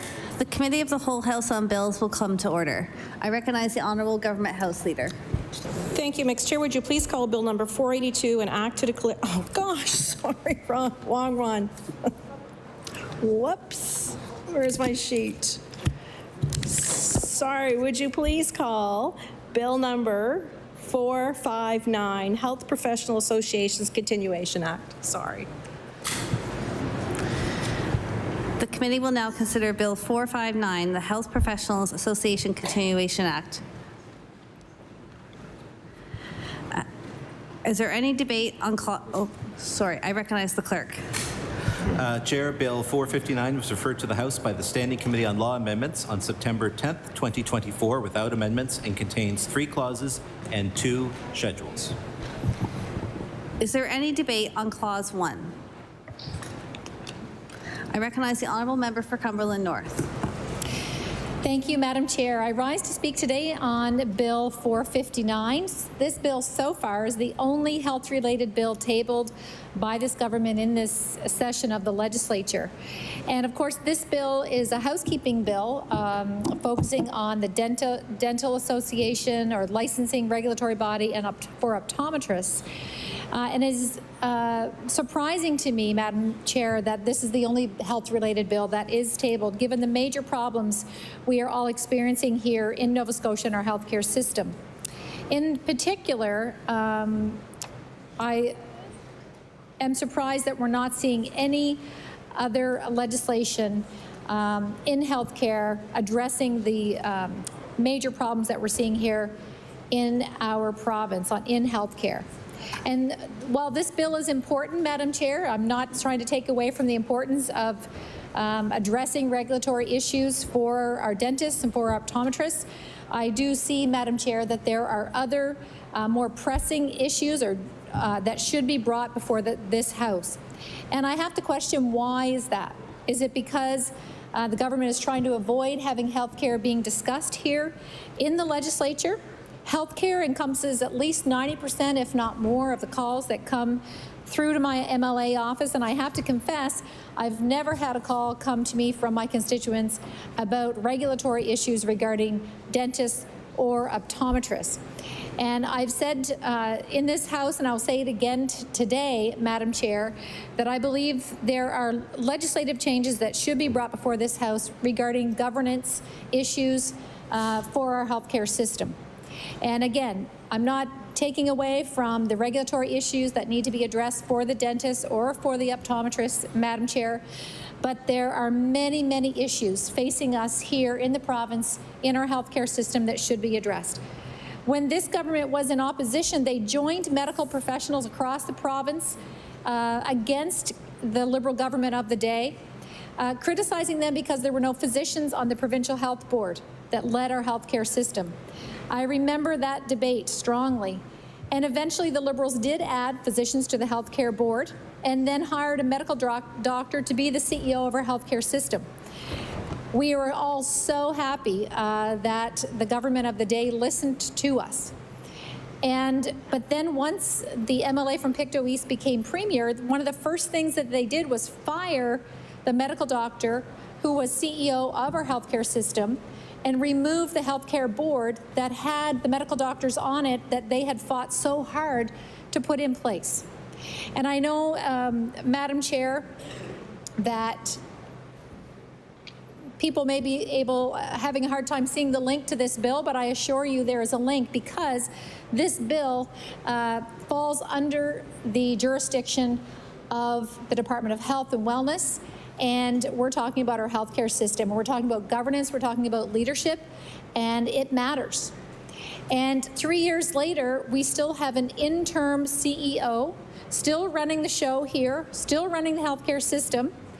And we all know that our CEO, our interim CEO, is not a medical professional. And the fact that this is the only healthcare bill that has come before us, this healthcare bill dealing with housekeeping issue of dentists and optometrists, I guess, is that a result of having a lawyer as our interim CEO of our healthcare system? Interestingly enough, both of these entities, both of these healthcare entities in this bill that we have before us are private healthcare entities. People have to pay out of pocket. They're not publicly funded. Our dental dentists and our optometrists are not publicly funded. And why is that just a coincidence, Madam Speaker, Madam Chair? I want to take this moment to say unequivocally that I believe Canada and Nova Scotia must maintain a publicly funded healthcare system and also should follow the principles of the Canada Healthcare Act. This government has already violated the Canada Healthcare Act by putting in programs that restrict interprovincial movement, the principle in the Canada Health Act of portability. Some examples of that are the pharmacy clinics, the collaborative clinics. People across the provincial border are not allowed to access those unless they pay out of pocket. So it's interesting, Madam Chair, that this bill, the only healthcare bill that's been tabled by this government, despite all of the major problems that we're continuing to see, we've not seen any improvements, only conditions worsening. The only bill that's been tabled is a housekeeping bill to do with 2 medical entities that are private, not part of the publicly funded healthcare system. So I think it's very important for us to ask the government, do they still support a publicly funded healthcare system, or is there a movement towards privatization? Bill 459 does not talk about this. It only talks about the regulatory housekeeping issues of dentists and optometrists. When I believe, Madam Chair, we should be talking about things that matter to the people of Nova Scotia, things like violating the Canada Health Act, and we see this time and time again in our border community. And just recently, the tuition program that was announced for the paramedics thankfully got reversed, but was not applicable to Nova Scotians living in Cumberland County that chose to study to become a paramedic in Moncton. And thankfully we did get that reversed, but we still are waiting for a reversal of the program of the Nova Scotia Loan Forgiveness Program for nurses. Nurses that live in Nova Scotia, in Cumberland County, that study only 30 minutes away in Moncton and want to work here in Nova Scotia, or nurses living here in Nova Scotia that study at Athabasca online, do not qualify for the Nova Scotia Student Loan Forgiveness Program, and that's wrong. It's discriminatory for the people living in our part of the province. And Madam Speaker, I don't know if dentists and optometrists have the similar challenges, but I don't think so, Madam Chair. Bill 459 does not address the things that Nova Scotians are contacting me about. Things like lack of family physicians. We continue to have a lack of family physicians, and I'll table a document at the end, Madam Chair, that the town of Amherst currently has 21%. Order. Yes, Order. A couple of things. One is that there's quite a bit of chatter in the chamber, and I'm finding it hard to hear, so if folks could take conversations outside, that would be great. And I'd also like to ask the member for Cumberland North to speak directly to the questions put forward by this bill, which is the regulation of the 2 health professions. I recognize the honourable member for Cumberland North. Thank you, Madam Chair. Well, I will finish off my comments then. I was hoping to have a chance to talk about the things that matter to the people of Nova Scotia that have contacted me. No one has contacted me about the contents that are in Bill 459, including dentists, including optometrists. And I would have liked to have seen, Madam Chair, a bill or many bills brought forward similar to the one that was just debated in second reading about opportunities. Why do we not have a bill before this House in addition to Bill 459 about dentists and optometrists? Why do we not have a bill before this House about opportunities for health care here in Nova Scotia and addressing the major problems? So with those few comments, Madam Chair, I will take my seat. Is there any further debate on Clause 1? Oh, I recognize the honourable member for Bedford Basin. I want to thank you for recognizing me there, Chair. Sorry I wasn't here earlier when debate began. I did want to make a point, which is that I have not heard from any dentists or optometrists. I was like, not opticians, that's not the one. With any concerns about this particular bill. It is more in the housekeeping vein, I think, than you know, sort of. It does allow these associations to continue existing, but I would like to note that dental care is health care, and I think the health minister would agree with me on that. I think health professionals would agree on that. It's very important. If you have poor dental health, you hear about people who end up with bad heart health because of the relationship between dental health and heart health. So this is an important part of our healthcare system, and it is not. It's not free. It's not part of the medical care system. But I will note that where I live in the federal riding of Halifax West, and 4,385 Nova Scotians are now covered in Halifax West because of the Canadian Dental Care Plan. And I know that's not part of this bill, but I do want to point out its important role, and I do hope my colleagues across the floor will convey that to their federal cousins, that support for that dental care plan is really important, and I hope that that they will support that. 2.4 million Canadians have been approved for coverage under that plan, and it's so important. And I just want to give a shout out to my dentist, Dr. Ali Rabahi. He's not a painless dentist, but I've never felt pain I had a root canal. I had no problems. And to Cheryl,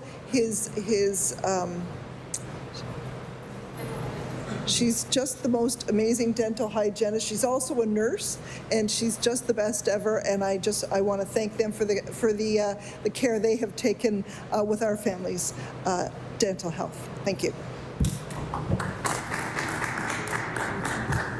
I recognize the honourable member for Cumberland North. Mixed Chair, I want to apologize for not addressing you properly, and I do apologize for that. I just wanted to stand and make that apology. Thank you. Thank you very much. I appreciate that. Is there any further debate on Clause 1? Shall Clause 1 carry? Carry. Shall the remaining clauses carry? Carry. Shall the schedules carry? Carry. Shall the title carry? Carry. Shall the bill carry? Carry. Carried. The bill is carried.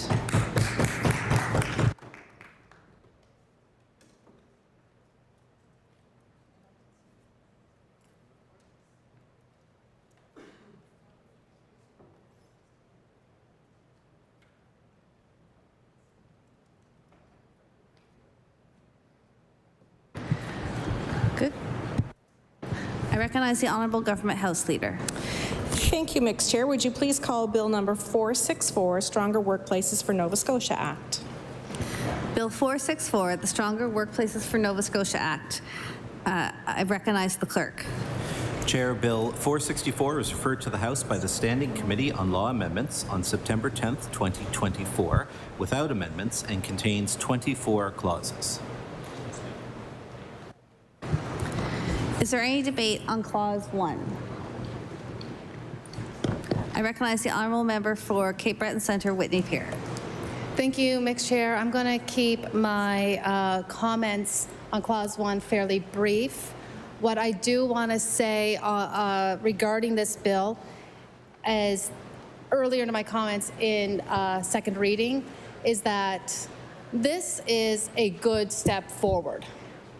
This bill is a good step forward within labor, WCB, occupational health and safety, is a good step forward. And the amendments that we are going to be offering tonight are friendly amendments that we believe will make this bill even better and stronger, that work for Nova Scotians. And with that, I'll take my seat. Thank you.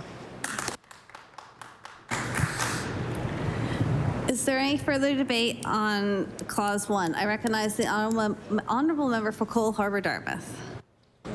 Thank you, Mr. Speaker. I just rise in support of the bill. Like I said, we heard earlier, we were all outside talking about how amazing things can be done for the workplace and on anti-bullying day especially. So this is a good thing when it comes to workplace long sicknesses such as people who are diagnosed sadly and unfortunately with cancer. And I know that the critics have often said that, you know, looking at the labor code, there are a lot of different types of leave, but that perhaps, you know, we could have a fulsome look at all of the different leaves, whether it's from infant loss or whether it's from cancer. But so I know that that would take time, and because it's so imperative that this needs to be done, many sort of say it's not, and so it'll be 90 days out when this will come into effect. So I want to emphasize that this is not going to happen quickly or overnight. 90 days is going to take some time for it to do because of the consultation and all the work that needs to be done. But a good bill. But these are 2 points that I wanted to point out. Thank you. Is there any further debate on Clause 1?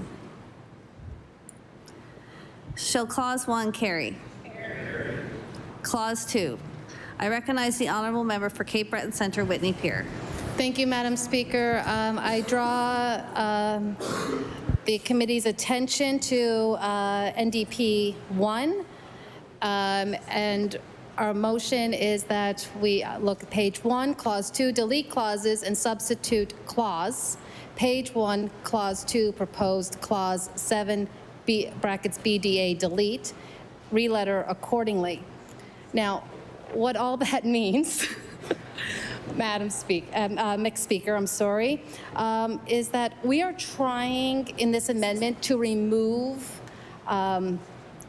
defining serious illness from regulations, as we plan to add a definition of serious illness to the legislation in the next amendment that we'll present. And leaving the definition for serious illness to regulations means it can be changed at the whim or discretion of cabinet, meaning the definition could be as narrow as the government of the day would like it to be, without ever coming before the legislature. And we believe that it is important for this to be in legislation rather than in the hands of regulations, in order for it to be clear, and also for if there is a potential change for definitions, that it would come before this legislature. Thank you. Is there any further debate on NDP Amendment 1? Shall the amendment carry? No. The amendment is defeated. Shall Clause 2 carry? Carry. Shall Clauses 3 to 7 carry? Carry. Clause 8. I recognize the honourable member for Cape Breton Centre, Whitney Pier. Thank you, Mixed Speaker. I'd like to draw the committee's attention to NDP 2 change sheet. Page 2, Clause 8, proposed Clause 60FA, delete and substitute. A, serious illness has the same meaning as the Employment Insurance Act, Canada, as further defined by regulations made under the Act. Page 2, Clause 8, proposed subsection 60FA1. A, delete proposed Clause A, and B, delete the clause letter before proposed Clause B. Page 2, Clause 8, proposed subsection 60FA 4, delete and substitute. 4, an employer may request an employee who takes a leave of absence under this section to provide in a form approved by the director such information in support of the employee's entitlement to the leave as may be prescribed by regulations. 5, a request under subsection 4 must be in writing and must be made within 15 days of the end of the leave. 6, an employee shall comply with a request made under subsection 4 to the extent that doing so is reasonably practicable. I think that's the word anyway, a completed medical certificate for employment insurance sickness benefits form as provided by Service Canada must be accepted as satisfaction of a request made under subsection 4. 8, any costs incurred by an employee to comply with a request under subsection 4 must be reimbursed by the employer. 9, medical information requested under this section may be provided by a qualified practitioner as defined in the Patient Access to Care Act, who is providing a diagnosis, treatment, or care to the employee. A, with respect to sickness or injury that is causing the employee's absence from work. B, that falls within the scope of practice of the profession of the practitioner. And C, that falls within the individual scope of practice of the practitioner. Renumber and change, cross-reference accordingly. So I will explain what these changes mean. Mixed speaker. The serious illness section of this amendment is simple. Bill 464 does not define serious illness in the legislation, thereby leaving it vague and at the discretion of Cabinet. It is important we define serious illness in this bill. A definition would provide clarity for both workers and employers. As well as if there were to be changes, it would again come before this legislature. The section of the bill that deals with forms for those taking serious illness or injury leave, with the aim of the leave being to access income assistance, EI, employment insurance, it makes sense that the definition of serious illness or injury under that leave mirror the employment insurance definition. Qualifying for employment the Insurance Act benefits requires that an employee is incapable of work because of prescribed illness. Sickness is further defined as any illness or injury or quarantine that renders a claimant incapable of performing the duties of their regular or usual employment or of other suitable employment, which can be found in the EI regulations, and determining whether the threshold has been met is up to one's healthcare practitioner. Also in this, so again, like I said, this is just to bring this piece of legislation in line with the Employment Insurance Act. In the amendment, we were also looking to delete the 3-month waiting period. And so, let me see here, because we got a lot here going on. While the Bill 464 requires workers to advise their employer as soon as possible regarding their intention to take a leave, we agree that workers should provide notice to their employer. Our intervention here with this amendment is to alleviate the burden of our healthcare system and our healthcare professionals, as well as on the individual seeking the leave. The amendment recognizes the employer may request a form, but with conditions attached. To reduce the burden on our healthcare system, and in keeping with the spirit of the Patient Access to Care Act, the request for documents should be within a reasonable time and circumstances. Our amendment is also calls for the 15-day timeline, keeping with the 15-day timeline in the Canada Labor Code. So the Canadian Labor Code requests that an employer may, in writing and no later than 15 days after an employee's return to work, request that the employee provide documentation to support the reasons for the leave. The amendment brings Nova Scotia further in line with Canada's Labor Code, and by ensuring that an employee only needs to provide the documentation requested by an employee if it is reasonably practical to do so. Subsection 7 of Clause 8, to qualify for EI sickness benefits, workers are required to obtain a medical certification document regarding their ability to work. Obtaining this certificate can be onerous and takes up time from physicians. The list of healthcare professionals who may fill out this document or this certificate is getting smaller. And it would be smaller than those on the Patient Access to Care Act. It is for this reason that supporting medical documents for accessing employment insurance should be accepted as supporting medical documents for this leave. So basically what we are saying is that the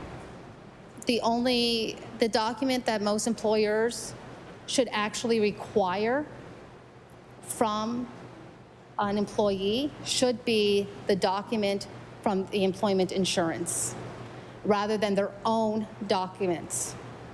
This just alleviates a lot of stress and a lot of burden. This amendment is also seeking to reduce the financial burden of the employee. If an employer is requesting documentation, the cost of obtaining that medical document should be left to the employer to reimburse the employee's cost. Most physicians, maybe all, charge patients for signing of these documents and filling them out, which can be a financial burden. And given that the employer could, under our amendment, only request the employment insurance certificate, this should not be a problem considering that they have the option of just accepting that employment insurance certificate and document as a default. The other reason for this amendment is that the bill does not provide clarity on the range of healthcare providers that can provide medical information, and we are seeking to have a qualified practitioner as defined in the Patient Access to Care, and again, to provide more clarity. Thank you. Is there further debate on NDP Amendment 2? Shall NDP Amendment 2 pass? No. Carry. NDP Amendment 2 is defeated. Shall Clause 8 carry? Carry. Shall Clause 9 carry? Carry. Clause 10. I recognize the Honourable Member for Cape Breton Centre, Whitney Pier. Thank you, Mixed Chair. I draw the member's attention to NDP 3. Page 3, Clause 10, proposed subsection 60G1, delete 5 days of unpaid and substitute 10 days of paid. Mixed Chair, this one should come as no surprise to those in the chamber. We in the NDP full-heartedly believe in paid days. It is just a simple fact that this has been our held belief for the 10 paid sick days for about almost 4 years now. And that 10 paid sick days are required during illness. According to the presenters at Law Amendments, the increase in sick leave from 3 to 5 days a year is not enough. Workers need at least 10 paid sick days a year in order to allow them to recover from illness. Dr. Strang, our own chief medical, also stated numerous times in committees that this policy made good sense, and that 10 days seemed to be the most needed. It was part of what was the recommendations during quarantine, during COVID. So we know an unpaid sick leave is actually a disincentive for people to stay at home.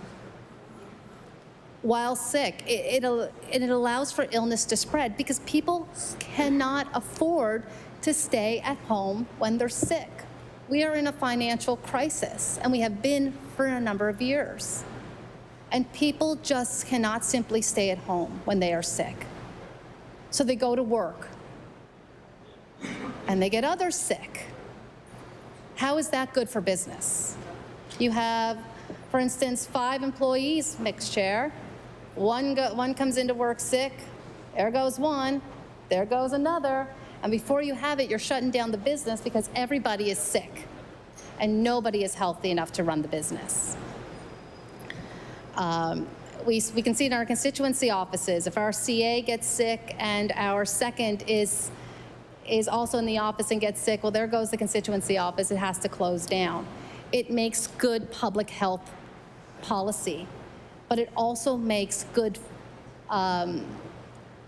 social policy, because people should be able to not have to stress when they're sick if they're going to miss a paycheck. And there's no, and mixed chair, there's no number of unpaid sick days which is meaningful like I said, if workers cannot afford to take them. And it bears repeating. And expanding unpaid sick leave only benefits the workers who can afford to stay home when they are sick. That's the only workers that this benefits. The workers that can afford to stay home. It does not help the clerk at the grocery store. It does not help the single parent who's working 2 jobs. It does not benefit the senior who has taken up who's after retirement has gone out of retirement to take up another job because they just simply cannot live on what they get in their pension. We need to have those 10 paid sick days so people can actually afford to take them. And we need to gear it towards those who can afford it, because again, unpaid leave only helps those who can afford it. I can afford to take sick days. Others can't, and they should be able to. Continuing to refuse to institute paid sick days really just shows a prioritization of immediate profits over the long-term longevity of workers and businesses. And with that, I'll take my seat. Thank you. Shall amendment NDP 3 carry? No. The amendment is defeated. Shall clause 10 carry? Carry. Shall clauses 11 and 12 carry? Carry. Clause 13. I recognize the honourable member for Cape Breton Centre, Whitney Pier. Thank you, mixed chair. I draw the member's attention to NDP 4, page 3, clause 13, proposed subsection 13.4, add bullying immediately after harassment.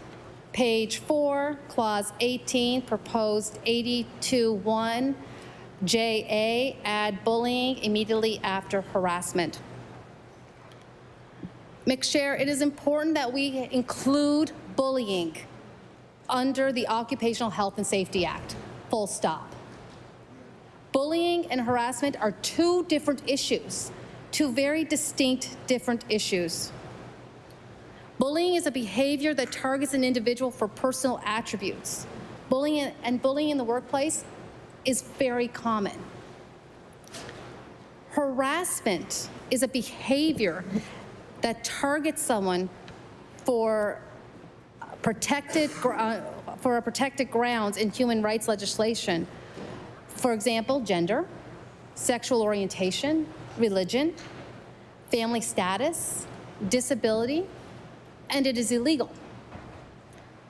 What our contingent is on this is that we have a situation in our province where people are bullying in the workplace. And we need to put it into legislation. And it needs to be reminded that it is completely distinct. And so I want to talk about this because the NSGEU provided a great example. In British Columbia, employees are legally required to establish a clear anti-bullying policy and conduct regular training. Workplace bullying in Alberta is considered severe infraction under the Occupational Health and Safety Act. The Alberta Human Rights Act also prohibits harassment and bullying at work based on protected grounds. In Ontario, the Occupational Health and Safety Act sets out a specific obligation for provincially regulated employers to prevent, investigate, and address workplace bullying and harassment. In PEI, harassment is defined in Clause 1B, includes both A, repeated inappropriate conduct and comments and displays, actions or gestures or incidents of bullying that have a harmful effect on the worker's psychological or physical health or safety, and a single occurrence of inappropriate conduct, comment, display, action or gesture or bullying that has a harmful effect on the worker's psychological or physical health or safety.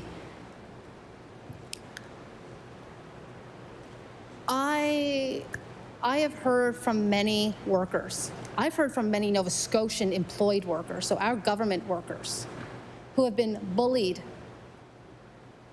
at their workplace from all various departments. They face bullying every day they go to work. We have bullying at businesses. Every day, adults are going to work and are being bullied just as kids in our schools are being bullied. Today is Anti-Bullying Day. I think this is a good day to actually pass this amendment, put it into the legislation, and show our children adults won't bully, adults shouldn't bully, and neither should children. Thank you, Mr. Chair. Shall Amendment NDP 4 carry? No. The amendment is defeated. Shall Clause 13 carry? Carry. Shall Clauses 14 to 18 carry? Carry. Clause 19. I recognize the honourable member for Cape Breton Centre, Whitney Pier. Thank you, Mr. Chair. I'm going to just take this moment before I go to my change sheet to say how disappointed I am that we have not passed that small act. Yeah. That small amendment, because that's pretty, it's pretty sad and a poor reflection on government. So with that, mixed chair, I turn, just 1 second here, get my clauses out. I turn members' attention to NDP 5. Page 4, after clause 19, the following clause, add after clause 19, the following clause 20, chapter 10 is further amended by adding immediately after section 3, the following section, 3A. The administration and application of this act and the regulations must be guided by the Meredith principles of no fault compensation, B, security of benefits, C, collective liability, D, independent administration, and E, exclusive jurisdiction. Mixed chair, the WCB, Workers' Compensation System, is founded on the Meredith principles that were developed in 1913. The principles anchored workers' compensation at its core and is a simple idea, a historical compromise between the worker and the employee, or the employee and the employer. Without the Meredith principles, our workers' compensation system would not exist. And with all respect to WCB,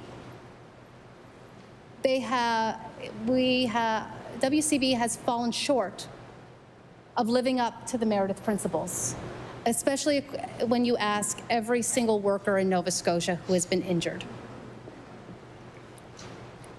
Based on the Meredith principles, workers were eligible for benefits when the injury occurred, but in exchange,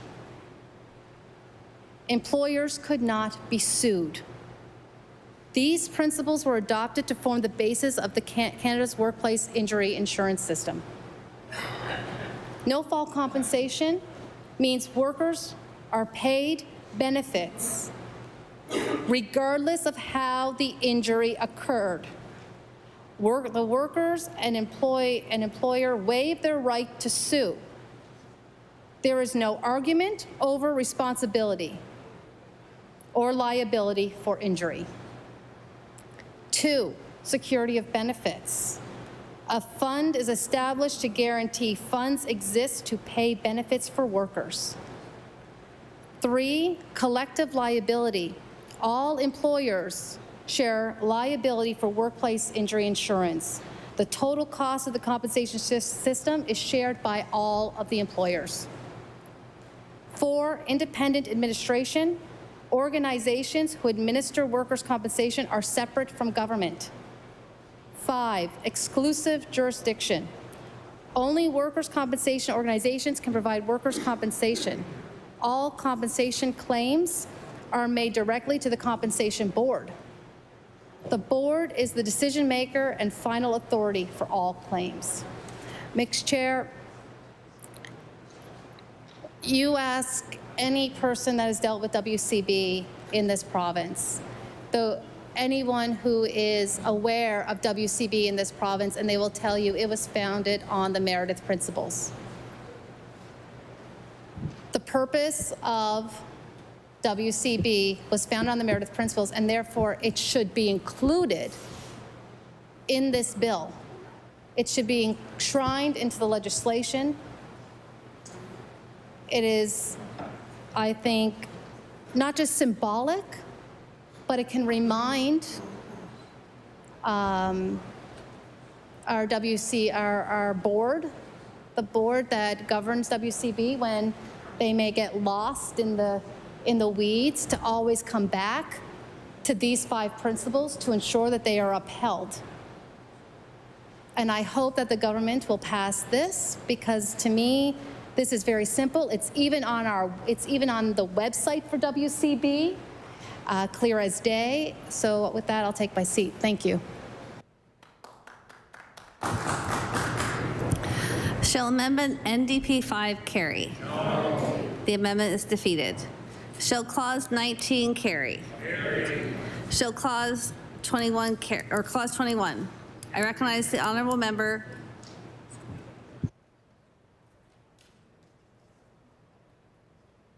Pardon me, will revert to shall Clause 20 carry? Carry. Clause 21, I recognize the honourable member for Cape Breton Centre, Whitney Pier. Thank you, Mixed Chair. I ask the chamber to draw their attention to NDP 6, page 5, Clause 21, proposed subsection 89A1, add and take every reasonable step. Step 2, immediately after shall. Page 5, Clause 21, proposed Clause 89A1B, add and meaningful, immediately after suitable. Page 5, Clause 21, proposed subsection 89A2, add take every reasonable step 2, immediately after shall. Page 5, Clause 21, proposed Clause 89A2B, add meaningful and immediately after suitable. Page 5, Clause 21, proposed subsection 89A, after proposed subsection 2, the following subsection. 3, for the purpose of determining suitable for work for the purpose of subsections 1 and 2. A, all available medical evidence must be considered in determining what work is suitable. And B, the use of modified duties or flexible work arrangements must be considered. Page 5, 21, proposed subsection 89A4, delete fails or and substitutes clearly and unjustifiably. Change cross-reference accordingly. So, mixed Chair, adding meaningful is necessary. During the review and through the public consultations, the committee heard that some employees did have an early return to work, but the work they returned to was not meaningful. Some even described the work as demeaning, and the committee recommended the work shall be suitable and meaningful. And during law amendments, we heard from many stakeholders, including the Pictou County Injured Workers Association.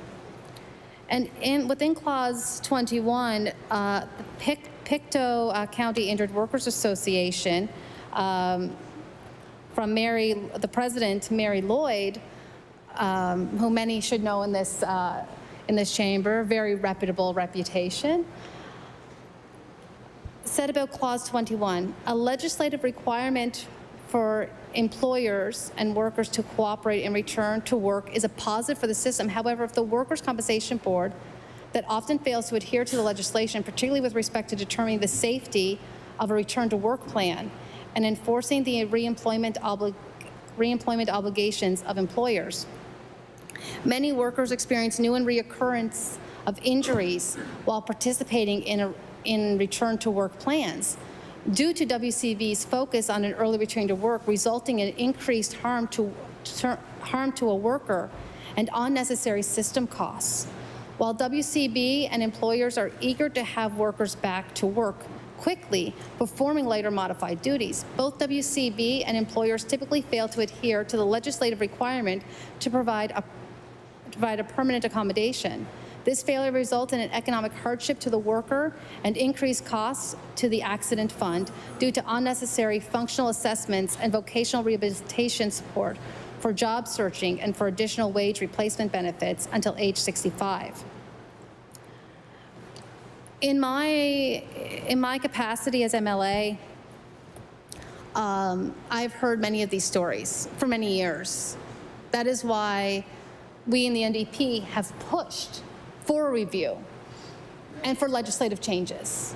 This was one of the biggest reasons to have the review, was because of this problem. We have the problem of physicians, their diagnosis being dismissed by WCB, not taken into consideration. In fact, it seems that physicians' opinions, their medical opinions, are actually not considered at all.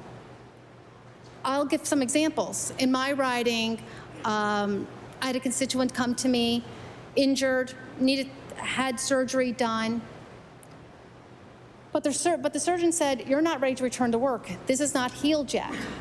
But WCB said, "That should have taken 6 to 8 weeks. You're now cut off." Didn't matter that the surgeon said, "They're not done." They were cut off and had to return to work. Do you know what happened within a year or so, mixed chair?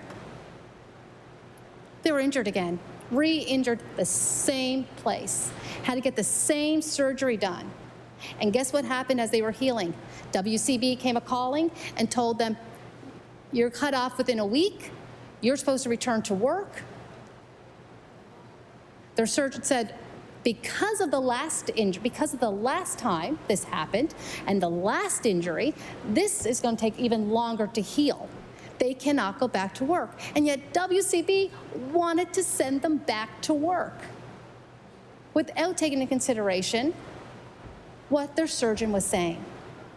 I've had calls from paramedics who have said to me, I called WCB and was told that telling them that I've been diagnosed with PTSD, having these issues, and being told on the phone, "Oh, that doesn't seem so bad. That call didn't seem too traumatic or traumatizing." Imagine being a worker and being told by WCB that your psychological injury doesn't exist. That's your lived experience. It's what your doctor has diagnosed you. And yet you're told, "No, we don't think so." The reason why so many of WCB's cases are overturned on appeal is because of not taking into account the medical evidence. This is something that we hear in our offices all the time. I'm sure many members do. I get them. I get the calls from almost every constituency of people calling because of the stance I have taken over the years, I guess, on WCB. It is very important that we listen to the medical experts.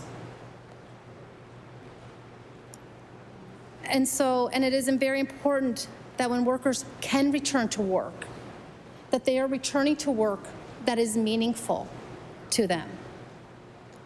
So, so I want to read from the Federation of Labor as well of what they had said, and that was through President Danny Kavanagh. The requirement for workers and employees to collaborate on early and safe return to work can be beneficial. However, safeguards should ensure that the return is genuinely safe and not rushed. Workers should not face penalties if they cannot return to work due to legitimate medical reasons. So, again, I ask my colleagues across the aisle to please pass this amendment. This is one of the biggest problems that we have in WCB, and this is the fix to that problem. Thank you. Shall NDP 6 amendment carry? No. The amendment is defeated. Shall Clause 21 carry? Carry. Shall Clause 22 carry? Carry. Clause 23, I recognize the honourable member for Cape Breton Centre, Whitney Pier. Thank you, Mixed Chair. I ask the House to draw their attention to NDP 7, page 6, clause 23, proposed subsection 1614. Delete and substitute the following. 4, a review committee must consist of at least 5 members appointed by the minister and must include at least 1 injured worker, at least 1 worker representative, and at least 1 representative from a labor union. Mixed Chair, the one thing that we seem to be having an issue with the WCB board in its makeup is that not all of the people on there that are supposed to be employees have actually been employees, representatives. We've seen that when we've looked up who this person was being proposed and we saw what their job was. Well, they weren't an employee. They were in management positions. They were almost like employers. Or they didn't really have much of anything to say about being an employee. And so we had the same problem when I know President of the Federation mentioned this in his comments in law amendments, that there was a problem with the committee makeup for this review that had to be hashed out, and the fact that some of the representation wasn't actually employee-based. So what we are proposing, and it was also mentioned from the Pictou County Injured Workers Association, and as well as NSGEU, is that the makeup of the committee that's going to do the 5-year review actually consists of an injured worker, actually consists of a worker representative, and actually consists of a union rep. And I hope that this amendment can pass, and we can have at least one good change to a bill that, as we said before, is a good bill but needs to be improved upon. Thank you.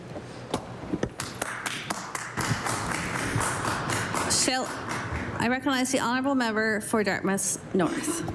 Thank you very much, Mixed Chair. I just want to say, as we draw to the end of the amendments that the honourable member for Cape Breton Centre Whitney Pier has introduced today, that this is what good lawmaking looks like, where we have a piece of legislation and we have someone who is so dedicated to the ideas in the legislation that she truly wants to make it better. Not for political reasons, but for the people of Nova Scotia. And I just want to applaud the member for her dedication and her very good amendments today. Thank you.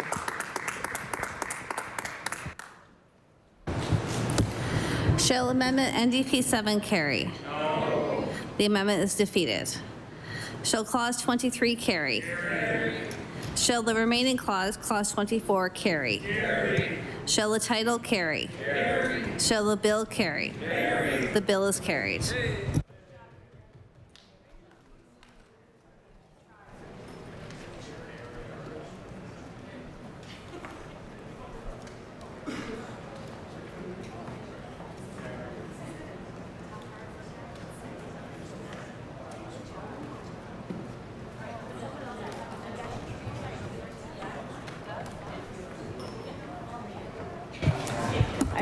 I recognize the Honourable Government House Leader. Thank you, Mixed Chair. I ask that you please rise and report progress on these bills. We will take a brief recess.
Order.